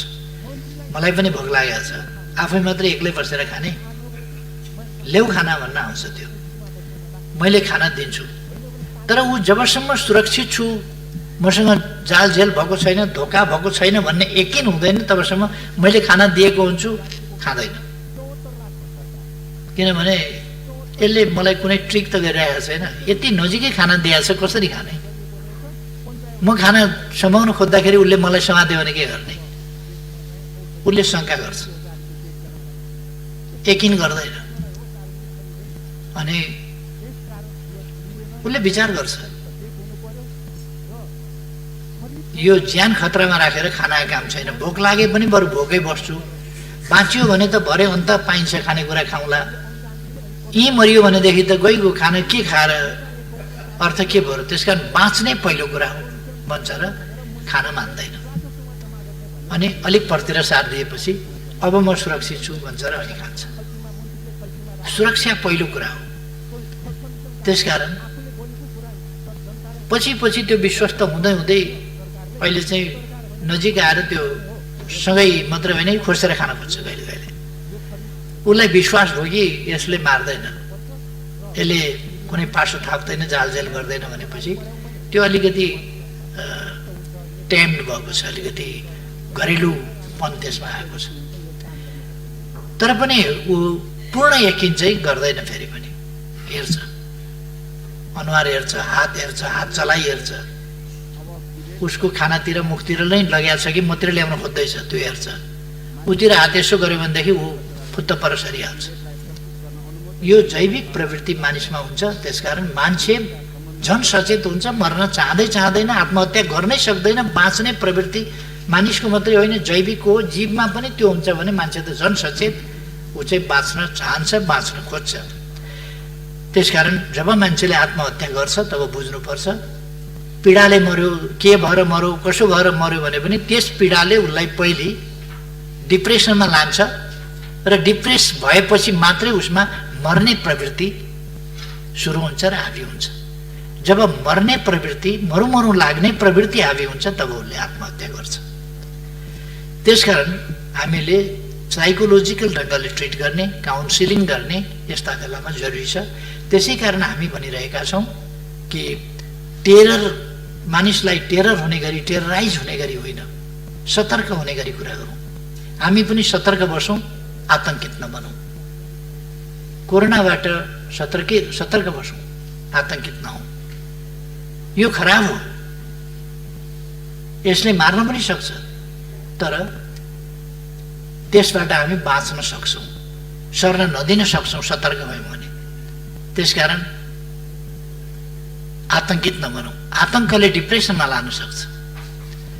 यस्तो कुराहरू थुप्रै भएको छ। डिप्रेसन, अब कोरोनाको कारणले डिप्रेसन भएको हुनसक्छ, अथवा कोरोनाका समयमा भएका अन्य गतिविधि, अन्य क्रियाकलाप, अन्य हिंसाजन्य कुराहरू अथवा अरू प्रकारका मानसिक दबावहरू सृजना भएर पनि डिप्रेसनमा गएको हुनसक्छ र आत्महत्या भएको हुनसक्छ। तर त्यो लकडाउनका कारणले होस्, अरू कारणले होस्, कोरोना लाग्ला भन्ने डरले होस्, अथवा लकडाउनको फाइदा लिएर कसैले सबलले दुर्बललाई पीडा दिएको होस्, बाँच्न कठिन बनाएको होस्, मर्यादित जीवन जिउन नदिएको होस्, जेसुकै कारणले भए पनि त्यस्ता कुराहरू हुने गरेका छन् जसप्रति सरकार अत्यन्त संवेदनशील छ। र सामाजिक काउन्सिलिङ गर्ने कुरा, आतंकित नहुने कुरा, समाजलाई सभ्य र मर्यादित ढङ्गले चलाउनुपर्छ। हामी मानव जाति चाहिँ सभ्य हुनुपर्छ, परपीडक होइन, सहयोगी हुनुपर्छ भन्ने असल चेतनाका कुराहरू सम्प्रेषण गर्ने र मानिसलाई कोरोनाबाट पनि त्यही ढङ्गको सजगता दिने, आतंक होइन। त्यस सम्बन्धमा पनि हामीले प्रयास गरेका छौँ। सञ्चार माध्यमहरूलाई पनि हामीले भनेका छौँ कि सञ्चार माध्यमहरूले सचेत बनाउने, त्रसित बनाउने होइन, मान्छेलाई उच्च मनोबलको बनाउने, आतंकित होइन, उच्च मनोबलको, कि हामी सर्नबाट रोक्न सक्छौँ, जोगिन सक्छौँ, सरिहाल्यो भने पनि त्यसलाई पराजित गर्न सक्छौँ। नेपालीमा इम्युन सिस्टम धेरै राम्रो छ भनेर मैले धेरैपल्ट सकारण भनेको छु। सकारण, त्यसका तर्कहरू छन्। कतिपयले इम्युन सिस्टम बुझेका छैनन्। नेपालीहरूमा असाधारण इम्युन सिस्टम छ। एकाध उस्तै कमजोर भएका मान्छे, इम्युन सप्रेस गरेका मान्छे, त्यस्तोहरूलाई मात्रै खतरा हुन सक्छ। नत्र भने साधारणतया भन्ने हो भने नेपालीहरूमा जुन इम्युन सिस्टम छ त्यो लागेर पनि त्यसले लगिहाल्न सक्छ भन्ने कुरा चाहिँ होइन। त्यसै कारण 7177 जना संक्रमित हुँदा जम्मा 20 जना, त्यो पनि अन्य रोगले गर्दा। यो कोरोना लागेपछि अब WHO को भनाइअनुसार हामीले एउटा त्यो मापदण्डलाई मान्न पर्ने कि त्यो लागेपछि त्यसैको टाउकोमा हालिदिनु पर्ने भएको हुनाले यो 20 को सङ्ख्या भएको। अझै पनि म त्यो दोहोऱ्याउन चाहन्छु, त्यो सत्य हो त्यो कुरा। र नत्र भने हाम्रो साह्रै सानो सङ्ख्या होला। यति हामीले 1167 जना त निको पारेर घर पठाइसकेका छौँ। अर्थात् यो निको हुँदो रहेछ नि, निको हुन्छ। 1-2 जना बितेको भए पनि 1167 जना त निको भएर घर गए, अथवा निको भएर घर जान्छन्। 81-82 वर्षको उमेरको ज्येष्ठ नागरिक महिला निको भएर घर जानुभयो। 64 वर्षको ब्लड प्रेसर भएका बिरामीहरू, उच्च रक्तचाप भएका बिमारीहरू, दमका बिमारीहरू, अरू विभिन्न बिमारीहरू भएकालाई गाह्रो पर्छ भनेको पनि नेपालमा त्यस्ता बिमारी, खोइ म त दमको बिमारी थिएँ, यस्तो थियो, तर पनि उच्च रक्तचाप पनि थियो, तर पनि मजाले तातो पानी खाने गरे, निको भएर पो आएँ भन्ने बुढाबुढीहरू हामीले भेटिरहेका छौँ। त्यसकारण नेपालीहरूमा इम्युन सिस्टम धेरै गह्रो छ र हाम्रो उपचार पद्धति प्रवृत्ति पनि भरसक राम्रो छ, तर यसको औषधि छैन। त्यसकारण पर्खिने र प्रतिरोध गर्ने नै यसको, त्यसका निम्ति कसरी प्रतिरोध क्षमता बढाउने त्यस सम्बन्धमा मैले प्रतिनिधि सभामा पनि, सायद राष्ट्रिय सभामा पनि अगाडि पनि मैले बोलेँ होला, कसरी इम्युन सिस्टम चाहिँ दह्रो हुन्छ, दह्रो बनाउन सकिन्छ भन्ने कुराहरू 5वटा टिप्सको बारेमा मैले कुरा गरेँ होला। सन्तुलित र औषधिमय हाम्रो खाना, त्यसलाई समयअनुसार र सन्तुलित ढङ्गले मिलाएर खानेकुरा, हाम्रो बासी खानेकुरा फ्रिजमा राखेर अनेक दिनसम्म खाने भन्दा दैनिक बिहान बेलुकै पकाएर खाने, जति बेला खानु पऱ्यो त्यति बेला पकाएर खाने प्रवृत्ति, त्यो हाम्रो धेरै राम्रो कुरा छ। त्यसले इम्युनलाई राम्रो गर्छ। अर्को, हामी शारीरिक श्रम गर्छौँ, व्यायाम गर्छौँ, योगा गर्छौँ, त्यसकारण हामी स्वस्थ छौँ। यस धरतीमा योगा हाम्रा पूर्वजहरूले खालि शारीरिक व्यायाम मात्रै होइन, प्राणायाम समेत, जो प्राणायामले शारीरिक व्यायाम मात्रै होइन, श्वास प्रश्वासलाई नियन्त्रित, दौडिएर काम गरेर श्वास हुन सक्छ, सास बढ्न सक्छ दौडिँदा, तर त्यो नियन्त्रित श्वास प्रणाली, त्यसको नियमित, नियन्त्रित र पर्याप्त फोक्सो खाली गर्नेदेखि पर्याप्त फोक्सो भर्नेसम्मको यो श्वासमा फ्याफ्याको हिसाबले मात्रै होइन, त्यसलाई नियमित नियन्त्रित गर्ने, जसबाट मस्तिष्कमा पर्याप्त अक्सिजन, मुटुमा पर्याप्त अक्सिजन जस्ता कुराहरू पुर्याउँछ, जसले सम्पूर्ण शरीरमा रक्त सञ्चारद्वारा अक्सिजन पुर्याउँछ र मान्छे ताजा हुन्छ। यी सब काम हाम्रा पूर्वजले अनुसन्धान गरेका थिए। त्यसकारण यो हामी कहाँ चाहिँ नि त्यसै गरेर आरामका कुरा मैले गरेका थिएँ, त्यसै गरेर स्वास्थ्य स्वस्थ ती कुराहरू मैले भनेको थिएँ र सकारात्मक सोच राख्न पर्ने कुराहरू, उच्च मनोबल राख्न पर्ने कुराहरू। अब कोरोनाले छोयो भन्ने बित्तिकै मर्छु, अब गएँ म भन्ठाने भनेदेखि त बाँच्न गाह्रो हुन्छ। कोरोना भनेको एउटा रुगाखोकी जस्तो लागिहाल्यो भने हाछ्यौँ साछ्यौँ गर्नुपर्छ, तातो पानी खानुपर्छ, उडाइदिनुपर्छ। त्यो हिसाबले सोच्नुपर्छ, उच्च मनोबल राख्नुपर्छ। कोरोनाले लान सक्दैन, लागिहाल्यो भने त्यो मनोबल राख्नुपर्छ। अब मैले अघि नै क्वारेन्टिन र सुरक्षाको बारेमा भने, क्वारेन्टिन विश्व स्वास्थ्य सङ्गठनको मापदण्ड अनुसारै हुनुपर्छ भन्ने हामी सबैको मान्यता हो। हामी प्रयास त्यही गरिरहेका छौँ। तर पनि यथार्थ के हो भनेदेखि हाम्रो सामर्थ्यले अहिलेसम्म लाखौँ मान्छेलाई, जस्तो मैले अघि नै भने, क्वारेन्टिनमा 1,08,336 जना मानिस अहिले छन्। यति उपयुक्त क्वारेन्टिन यति बनाउने हो भने, करिब करिब युद्ध स्तरमा बनाउने हो भने 1 वर्षमा बनाइसकिँदैन। मान्छे बस्ने आवास बनाउने कुरा हो नि। 1,08,336 वटै टोयलेट बनाउनु पर्यो, किचन बनाउनु पर्यो, त्यहाँ खट्ने मान्छे त्यति चाहियो। यो प्रधानमन्त्री कार्यालय मातहतमा रहेको अनावश्यक खर्च भन्ने छ नि, यो अनावश्यक खर्च भनेको यस्तैमा लाग्ने खर्च हो। त्यसको अनुगमन गर्नु पर्यो, स्वास्थ्य कर्मीहरू खट्नु पर्यो, डाक्टर चाहियो, नर्स चाहियो। स्वाब टेस्ट गरेपछि त्यो स्वाब टेस्ट गर्ने, फेरि पुर्याउने ती सबै मान्छे पनि चाहिए, सुरक्षा कर्मी चाहिए, भोलिन्टियर्स पनि चाहिए। 3टा भोलिन्टियर्स अपराधी निस्किए भनेर संसारभरिका भोलिन्टियर्स भनेका अपराधी हुँदा रहेछन् भन्ने ठान्नु हुँदैन। भोलिन्टियर्स भनेको एउटा पवित्र नाम हो, तर अब कोही कोही अनेक भेषमा पनि कुकर्मीहरू निस्किन्छन्। पवित्र भेषमा विभिन्न नामका विभिन्न रङका बर्को ओढेर पनि भेटिन्छ। त्यसो भनेर त्यस्तो बर्को ओढ्ने जति या त्यस्तो नामका वस्त्र धारण गर्नेहरू जति सबै त्यस्तै हुन्छन् भन्न सकिँदैन।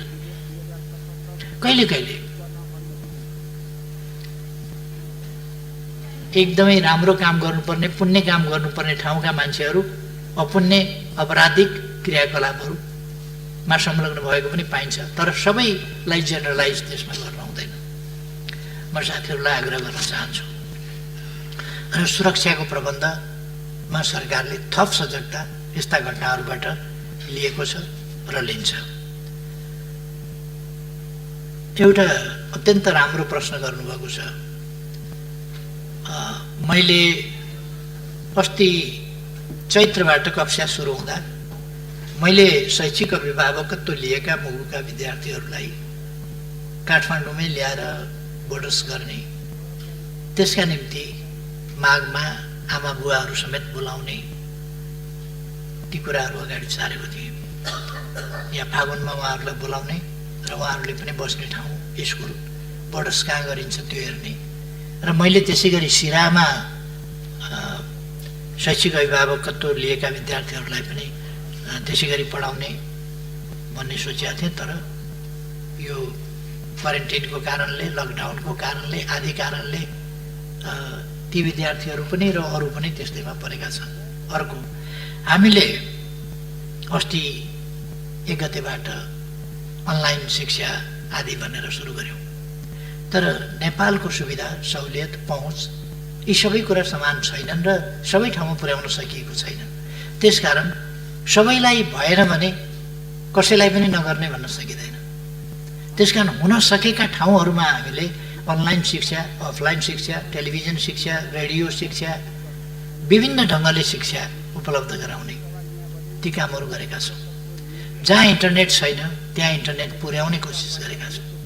तर सबै ठाउँमा कम्प्युटर, सबै ठाउँमा टेलिभिजन, सबै ठाउँमा टेलिभिजनको पहुँच अथवा त्यसको टावर, त्यसको प्रसारणको क्षमता आदि कुराहरू नै नपुगेका त्यस्ता ठाउँहरू छन् र इन्टरनेट नपुगेका ठाउँहरू छन्। त त्यस्ता ठाउँहरूका विद्यार्थीहरूप्रति हामी चिन्तित छौँ। कसरी त्यसमा पुरा गर्न सकिन्छ भन्ने कुराहरू यहाँले ध्यान आकर्षण गर्नुभयो।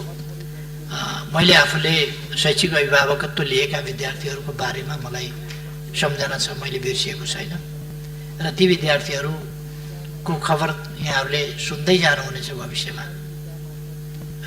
मेरो विश्वास छ तिनीहरू त्यसै अनुसारको प्रगति गर्दै अगाडि बढ्नेछ।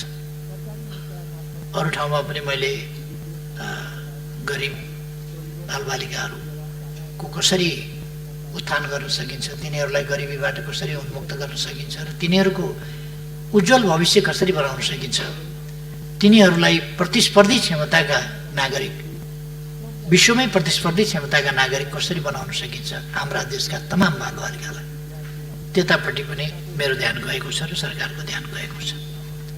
तदनुसार हामी प्रयासहरू अगाडि बढाइरहेका थियौँ। आगामी वर्ष हामीले यस वर्ष यो नयाँ आर्थिक वर्षमा देशलाई साक्षर घोषणा गर्ने योजना बनाएका थियौँ, तर मलाई लाग्छ यस वर्ष हामीले साक्षर बनाउन सम्भवतः सक्दैनौँ। अर्को 1 साल पर्खिनुपर्छ जस्तो लाग्छ। त्यसकारण अहिलेको सरकार कुनै अव्यावहारिक कुराहरू गरिरहेको छैन। जस्तो हामीले यसै वर्ष साक्षर बनाउने भने पनि यस वर्ष साक्षर बनाउन सम्भव नहुन सक्ने अवस्था रहेको कुरा म साथीहरूमा जानकारी गराउन चाहन्छु। अर्को वर्ष सायद हामीले पर्खिनुपर्छ, तर फेरि अर्को एउटा ऐतिहासिक काम हामी गर्नेछौँ। अर्को वर्ष, अर्को आर्थिक वर्षबाट हामीले नेपाल निरक्षरता नभएको साक्षरहरूको पढे लेखेका मान्छेहरूकै देश हो भनेर गर्व गर्ने ठाउँमा नेपाललाई एक सिडी फेरि माथि उठाउन सक्छौँ। अनेक क्षेत्रमा हामीले माथि उठाएका छौँ। हामीले एउटा खुल्ला ठाउँमा शौच गर्ने खालको जुन एउटा स्तर थियो समाजको, त्यसलाई माथि उठाएर अब अनिवार्य रूपमा हरेकले शौचालयको प्रयोग गर्न सक्ने, पाउने र गर्ने प्रवृत्ति र सुविधा त्यस ठाउँमा देशलाई पुर्याएका छौँ र एउटा सभ्यताको माथिल्लो सिँढीमा उठाएका छौँ। अघि मैले भने सभ्यताका यस्ता थुप्रै सिँढीहरू, थुप्रै युगहरूलाई हामीले परिवर्तन गरिदिएका छौँ। सडकमा भिखारी देखिने युग समाप्त भएको छ। बालबालिका सडकमा देखिने युग समाप्त भएको छ। भिखमङ्गा सडकमा देखिने युग समाप्त भएको छ। सडक मानव देखिने युग समाप्त भएको छ र अब यसै गरी निरक्षर देश भन्ने मापदण्ड त्यो पनि एक स्तर माथि देश उठ्नेछ र हामीले दिगो विकास लक्ष्यका मापदण्डहरूमा, थुप्रै मापदण्डहरूमा हाम्रो रेकर्ड राम्रो छ। नीति कार्यक्रम र बजेटमा पनि आइसकेको कुरा हो।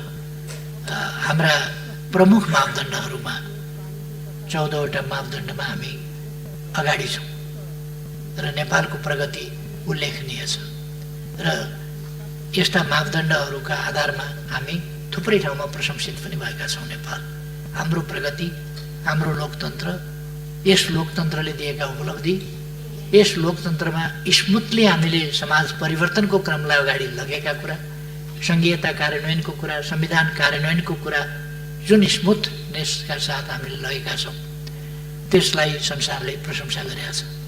हामीले हिंसाको अन्त्य गरेर शान्तिको दिशामा जुन प्रगति गरेका छौँ, शान्ति प्रक्रियालाई जसरी प्रारम्भ गर्यौँ, अगाडि बढायौँ र समाजमा शान्ति स्थापना गर्यौँ, यी कुराहरू अगाडि बढेका छन्। अब अहिले केहीहरूले हल्ला चलाएका छन्, पढ्न अल्छी लाग्छ कि क्या हो। एमसीसी पढेका मान्छे मैले त्यति भेटिनँ। एमसीसी सम्झौता खोजेर ल्याएर पढे हुन्छ,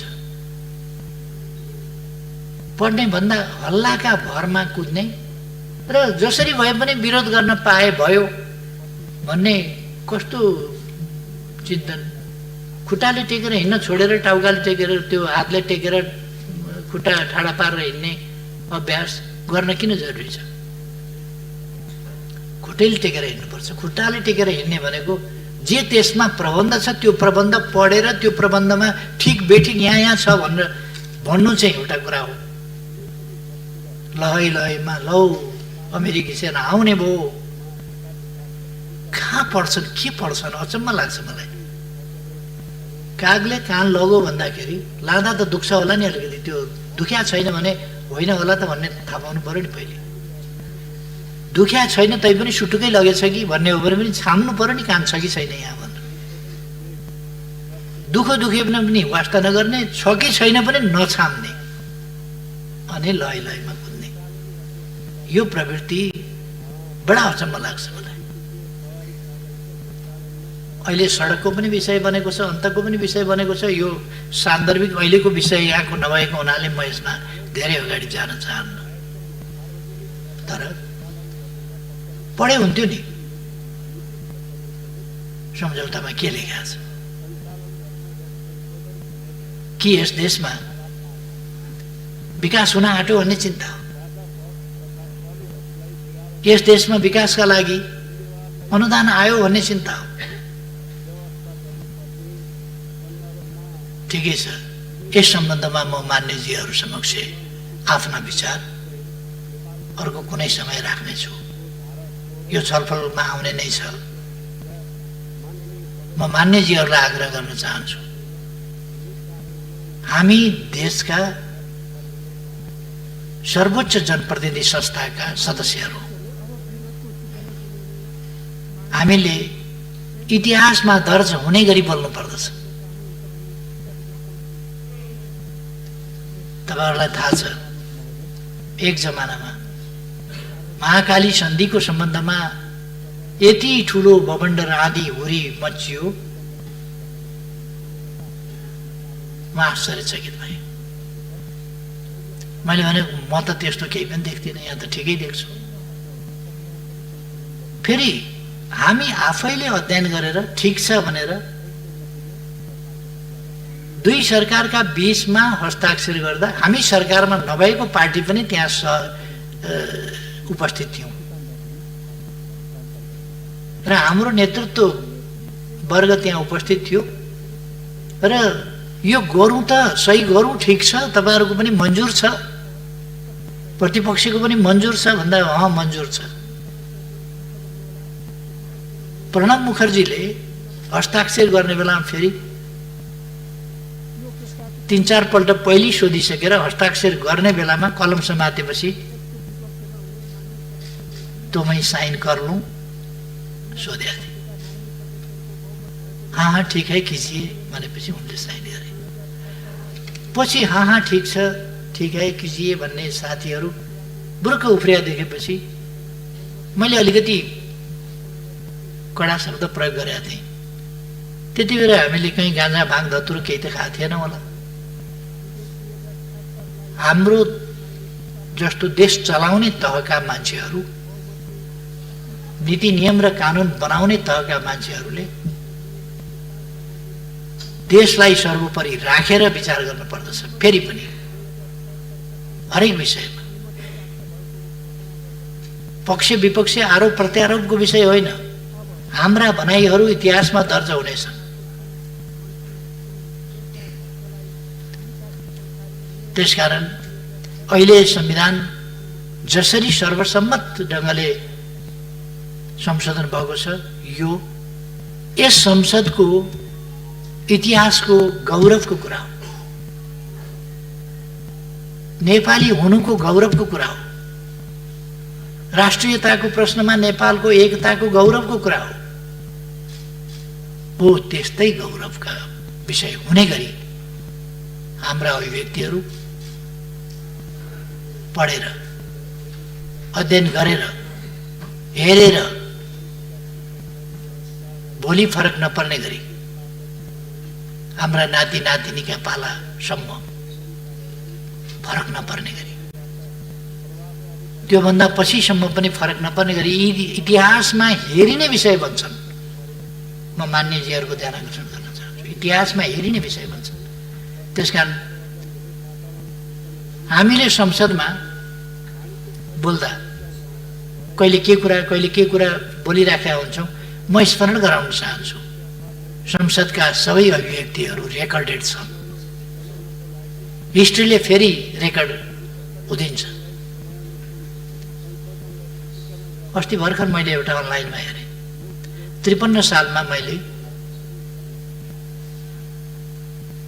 कालापानीको सम्बन्धमा छलफल राखेको कुरो, फेरि त्यति बेला सार्वजनिक महत्त्वको प्रस्ताव पेश गरेको कुरो, सीमा सम्बन्धी विषयमा छलफल गरौँ भनेर राखेको प्रस्ताव अस्ति एउटाले निकालेछ, 53 सालको कुरो। मलाई धेरै गाली गर्न सकिन्छ, तर मेरो अभिव्यक्तिमा कहीँ कतै चुकेको कुरो कसैले निकालिदियो भने धन्यवाद दिन्छु। इतिहास खोज्न गए हुन्छ। 55 वर्ष भयो मैले राजनीति गरेको, यो 55 वर्षको इतिहास खोज्न गए हुन्छ। खोजेर एउटा शब्द कहीँ त्रुटिपूर्ण निकालिदिए हुन्छ। 48 सालदेखि म संसदमा छु। संसदमा बोलेका कुराहरूको त्रुटिपूर्ण भनाइ, देश हितको विरुद्धको भनाइ, जनताको हितको विरुद्धको भनाइ, सत्ता पक्षमा हुँदा होस् प्रतिपक्षमा हुँदा होस्, मैले प्रतिपक्षको हिसाबले सत्ताको आलोचना गर्नुपर्छ भनेर त्यसरी बोल्ने गरेका थिएन, छैन। त्यसकारण म भन्छु कि त्यसरी निकालिदिनु भए हुन्छ, यदि कसैले सक्नुहुन्छ भने। त्यो सम्भव छैन। अस्ति कसले निकालेछ फेरि, यो 53 सालमा मेरो नेतृत्वमा एउटा आयोग बनेको थियो। त्यस आयोगले प्रतिवेदनै दिएको छ। त्यस प्रतिवेदनमा लिम्पियाधुराबाट निस्किएको काली नदी सिमाना हो। त्यसभन्दा पूर्वका उत्तरका पूर्वका लिम्पियाधुरा, लिपुलेक, कालापानी नेपालका भूभाग हुन् भन्ने कुरा त्यस प्रतिवेदनमा पनि लेखिएको रहेछ, जसमा मैले हस्ताक्षर गरेको छु। यो त 53 सालमा पनि लिम्पियाधुरादेखि भनेको रहेछ, आज मात्रै होइन। महाकाली सन्धिको समयमा पनि मेरो भनाइ कसलाई मन परेन र के भन्यो भन्ने कुरा होइन, लिखितै प्रमाण कसैले खोजेर निकालेछ, धन्यवाद छ। लिम्पियाधुरादेखिकै भूमि नेपालको हो भनेर त 53 सालमा नै मैले प्रतिवेदन बुझाएको रहेछु, हस्ताक्षर गरेको रहेछु। त्यसकारण मेरो आग्रह छ हाम्रा बहसहरू तदनुसारकै इतिहासमा सत्य साबित हुनुपर्दछ, सेन्टिमेन्टका कुरा होइन। हामीसँग हाम्रो परराष्ट्र नीति हुनुपर्दछ, हामीसँग लगानी नीति हुनुपर्दछ, हामीसँग अनुदान कस्ता स्वीकार्ने अस्वीकार्ने ती नीति हुनुपर्दछ। हामीले बोल्दाखेरि यस्ता कुराहरू सबैको सुस्थिर विश्लेषणका साथ बोल्नुपर्दछ। त्यतापट्टि म साथीहरूको ध्यान आकर्षण गर्न चाहन्छु। र विचार राख्न, देश र जनताको हितको पक्षमा अध्ययनका निष्कर्ष र विचार राख्न हिचकिचाउनु हुँदैन, हिचकिचाउनु पर्दैन। त्यो स्वतन्त्रता हामीलाई छ। विचार छलफलका लागि पार्टीले निषेध गर्दैन, व्हिप लगाउँदैन। कमसेकम मैले नेतृत्व गरेको पार्टीको कुरा म गर्छु। छलफलका लागि निषेधित व्हिप जारी गर्दैन। कहिले कहिले मतदानका लागि व्हिप जारी गर्न सक्छ, कहिले कहिले त्यो पनि गर्दैन। जे होस्, म मान्यज्यूहरूलाई धन्यवाद भन्न चाहन्छु। यस दिशामा हामीले हाम्रो संसदलाई, सिङ्गो संसदलाई, सिङ्गो सङ्घीय संसदलाई, त्यो प्रतिनिधि सभा होस् वा राष्ट्रिय सभा, यसलाई गरिमामय, जनताको नजरमा विश्वसनीय, अत्यन्तै फलदायी, देश र जनताका हितमा साँचो अर्थमा सजग ढङ्गले उभिने संस्थाको रूपमा अगाडि लानुपर्छ। र म मान्यजीहरूको जुन प्रयास छ त्यसलाई धन्यवाद भन्न चाहन्छु र आफ्नो भनाइ टुङ्ग्याउँछु। धन्यवाद।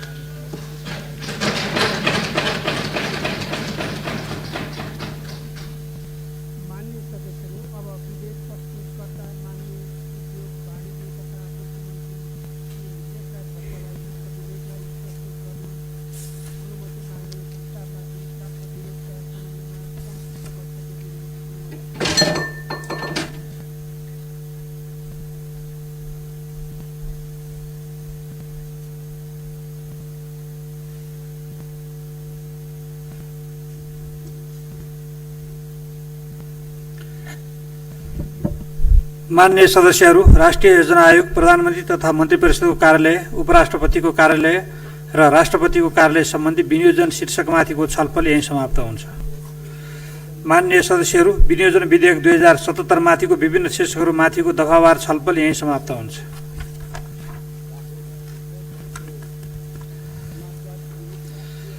माननीय सदस्यहरू, अब विनियोजन विधेयक 2077 अन्तर्गत विभिन्न शीर्षकहरूमाथि माननीय सदस्यहरूले राख्नुभएको खर्च कटौतीका प्रस्तावहरूलाई क्रमशः निर्णयार्थ प्रस्तुत गर्दछु।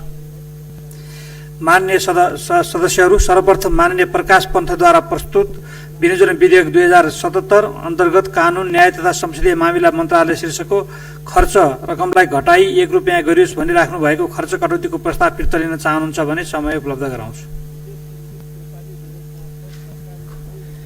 सम्माननीय अध्यक्ष महोदय, अब मैले राखेको प्रस्ताव उप चाहिँ अब खासै त्यस्तो प्राथमिकता फोकसहरू नभएको हुनाले मैले फिर्ता लिन चाहन्न। माननीय प्रकाश पन्थले पेश गर्नुभएको खर्च कटौतीको प्रस्ताव फिर्ता लिन नचाहनु भएकोले उक्त खर्च कटौतीको प्रस्तावलाई निर्णयार्थ प्रस्तुत गर्दछु। यो प्रस्तावको पक्षमा हुने माननीय सदस्यहरूले हुन्छ भन्नुहोला र यसको विपक्षमा हुने माननीय सदस्यहरूले हुन्न भन्नुहोला। यो प्रस्तावको पक्षमा हुने माननीय सदस्यहरूले हुन्छ भन्नुहोस्। यो प्रस्तावको विपक्षमा हुने माननीय सदस्यहरूले हुन्न भन्नुहोस्। हुन्न भन्ने पक्षका माननीय सदस्यहरूको बहुमत भएकोले माननीय प्रकाश पन्तले राख्नु भएको उक्त खर्च कटौतीको प्रस्ताव बहुमतले असुत भएको घोषणा गर्दछु।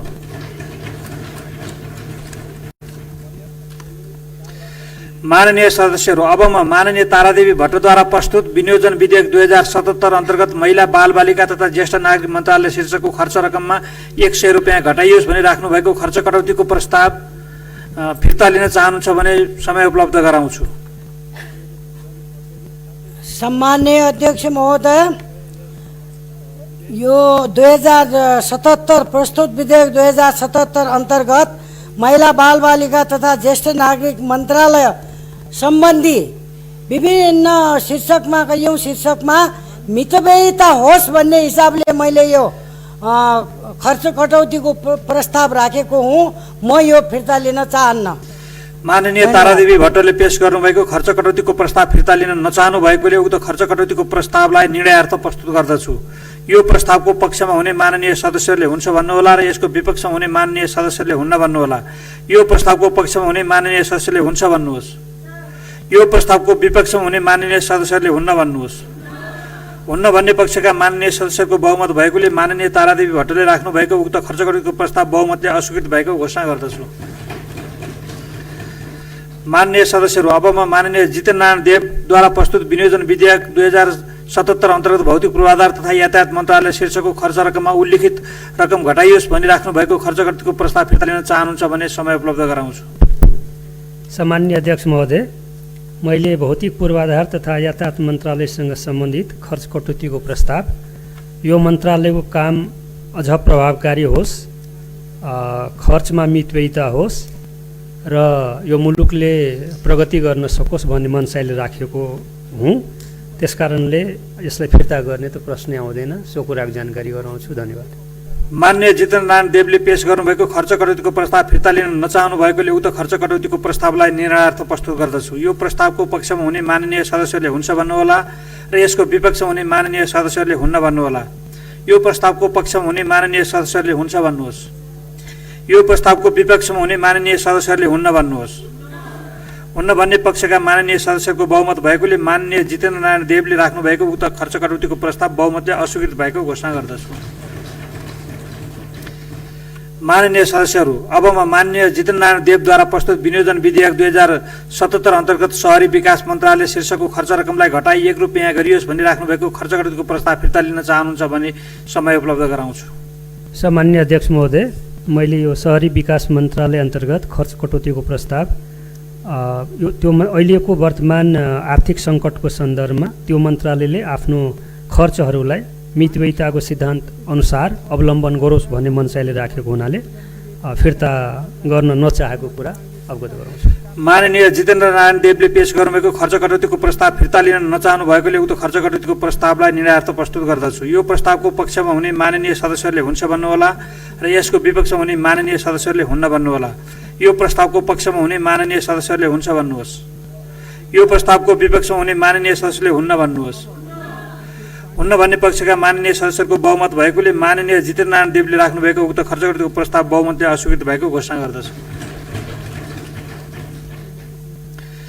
माननीय सदस्यहरू, अब म माननीय प्रकाश पन्तद्वारा प्रस्तुत विनियोजन विधेयक 2077 अन्तर्गत खानेपानी मन्त्रालय शीर्षकको खर्च रकममा 1 रुपियाँ घटाइयोस् भनी राख्नु भएको 100 रुपियाँ घटाइयोस् भनी राख्नु भएको खर्च कटौतीको प्रस्ताव फिर्ता लिन चाहनुहुन्छ भने समय उपलब्ध गराउँछु। सम्माननीय अध्यक्ष महोदय, यो खानेपानी मन्त्रालय अन्तर्गतको खर्च कटौतीको प्रस्ताव फिर्ता लिँदिन।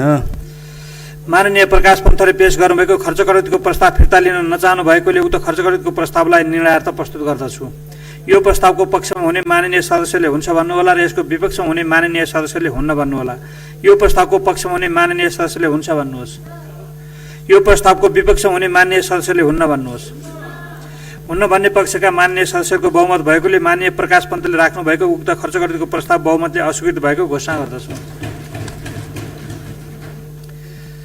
माननीय सदस्यहरू, अबमा माननीय अनिता देवकोटाद्वारा प्रस्तुत विनियोजन विधेयक 2077 अन्तर्गत भूमि व्यवस्था, सहकारी तथा गरिबी निवारण मन्त्रालय शीर्षकको खर्च रकममा 100 रुपियाँ घटाइयोस् भनी राख्नु भएको खर्च कटौतीको प्रस्ताव फिर्ता लिन चाहनुहुन्छ भने समय उपलब्ध गराउँछु। सामान्य अध्यक्षज्यू, भूमि व्यवस्था तथा सहकारी तथा गरिबी निवारण मन्त्रालयको फजुल खर्च र मितव्ययिता थियो, त्यो सरकारले त्यसलाई सम्बोधन गर्ने छाँटकाट नदेखाएको हुनाले म फिर्ता नलिने घोषणा गर्छु। माननीय अनिता देवकोटाले पेश गर्नुभएको खर्च कटौतीको प्रस्ताव फिर्ता लिन नचाहनु भएकोले उक्त खर्च कटौतीको प्रस्तावलाई निर्णयार्थ प्रस्तुत गर्दछु। यो प्रस्तावको पक्षमा हुने माननीय सदस्यहरूले हुन्छ भन्नुहोला र यसको विपक्षमा हुने माननीय सदस्यहरूले हुन्न भन्नुहोला। यो प्रस्तावको पक्षमा हुने माननीय सदस्यहरूले हुन्छ भन्नुहोस्। यो प्रस्तावको विपक्षमा हुने माननीय सदस्यहरूले हुन्न भन्नुहोस्। हुन्न भन्ने पक्षका माननीय सदस्यहरूको बहुमत भएकोले माननीय अनिता देवकोटाले राख्नुभएको उक्त खर्च कटौतीको प्रस्ताव बहुमतले अस्वीकृत भएको घोषणा गर्दछु। माननीय सदस्यहरू, अबमा माननीय प्रकाश पन्तद्वारा प्रस्तुत विनियोजन विधेयक 2077 अन्तर्गत युवा तथा खेलकुद मन्त्रालय शीर्षकको खर्च रकममा 100 रुपियाँ घटाइयोस् भनी राख्नु भएको खर्च कटौतीको प्रस्ताव फिर्ता लिन चाहनुहुन्छ भने समय उपलब्ध गराउँछु। सम्माननीय अध्यक्ष महोदय, युवा तथा खेलकुद मन्त्रालय अन्तर्गत युवाहरूलाई ठोस परिचालन गर्ने कार्यक्रम नदेखिएको हुनाले यो प्रस्ताव फिर्ता लिन चाहन्न। माननीय प्रकाश पन्तले पेश गर्नुभएको खर्च कटौतीको प्रस्ताव फिर्ता लिन नचाहनु भएकोले उक्त खर्च कटौतीको प्रस्तावलाई निर्णयार्थ प्रस्तुत गर्दछु। यो प्रस्तावको पक्षमा हुने माननीय सदस्यले हुन्छ भन्नुहोला र यसको विपक्षमा हुने माननीय सदस्यले हुन्न भन्नुहोला। यो प्रस्तावको पक्षमा हुने माननीय सदस्यहरूले हुन्छ भन्नुहोस्। यो प्रस्तावको विपक्षमा हुने माननीय सदस्यले हुन्न भन्नुहोस्। हुन्न भन्ने पक्षका माननीय सदस्यहरूको बहुमत भएकोले माननीय प्रकाश पन्तले राख्नु भएको उक्त खर्च कटौतीको प्रस्ताव बहुमतले अस्वीकृत भएको घोषणा गर्दछु। माननीय सदस्यहरू, अबमा माननीय जितनारायण देवद्वारा प्रस्तुत विनियोजन विधेयक 2077 अन्तर्गत अर्थ मन्त्रालय शीर्षकको खर्च रकममा उल्लिखित रकम घटाइयोस् भनी राख्नु भएको खर्च कटौतीको प्रस्ताव फिर्ता लिन चाहनुहुन्छ भने समय उपलब्ध गराउँछु। सामान्य अध्यक्ष महोदय, मैले अर्थ मन्त्रालयसँग सम्बन्धित विषयमा खर्च कटौतीको प्रस्ताव राखेको थिएँ। त्यो प्रस्तावको सन्दर्भमा माननीय मन्त्रीजीको जवाफ चित्तबुझ्दो नआएको हुनाले मैले आफ्नो प्रस्ताव फिर्ता लिन नचाहेको कुरा अवगत गराउन चाहन्छु। माननीय जितनारायण देवले पेश गर्नुभएको खर्च कटौतीको प्रस्ताव फिर्ता लिन नचाहनु भएकोले उक्त खर्च कटौतीको प्रस्तावलाई निर्णयार्थ प्रस्तुत गर्दछु। यो प्रस्तावको पक्षमा हुने माननीय सदस्यले हुन्छ भन्नुहोला र यसको विपक्षमा हुने माननीय सदस्यहरूले हुन्न भन्नुहोला। यो प्रस्तावको पक्षमा हुने माननीय सदस्यले हुन्छ भन्नुहोस्। यो प्रस्तावको विपक्षमा हुने माननीय सदस्यले हुन्न भन्नुहोस्। हुन्न भन्ने पक्षका माननीय सदस्यहरूको बहुमत भएकोले माननीय जितनारायण देवले राख्नु भएको उक्त खर्च कटौतीको प्रस्ताव बहुमतले अस्वीकृत भएको घोषणा गर्दछु। माननीय सदस्यहरू, अबमा माननीय प्रकाश पन्तद्वारा प्रस्तुत विनियोजन विधेयक 2077 अन्तर्गत सञ्चार तथा सूचना प्रविधि मन्त्रालय शीर्षकको खर्च रकममा उल्लिखित रकम घटाइयोस् भन्ने राख्नु भएको खर्च कटौतीको प्रस्ताव फिर्ता लिन चाहनुहुन्छ भने समय उपलब्ध गराउँछु।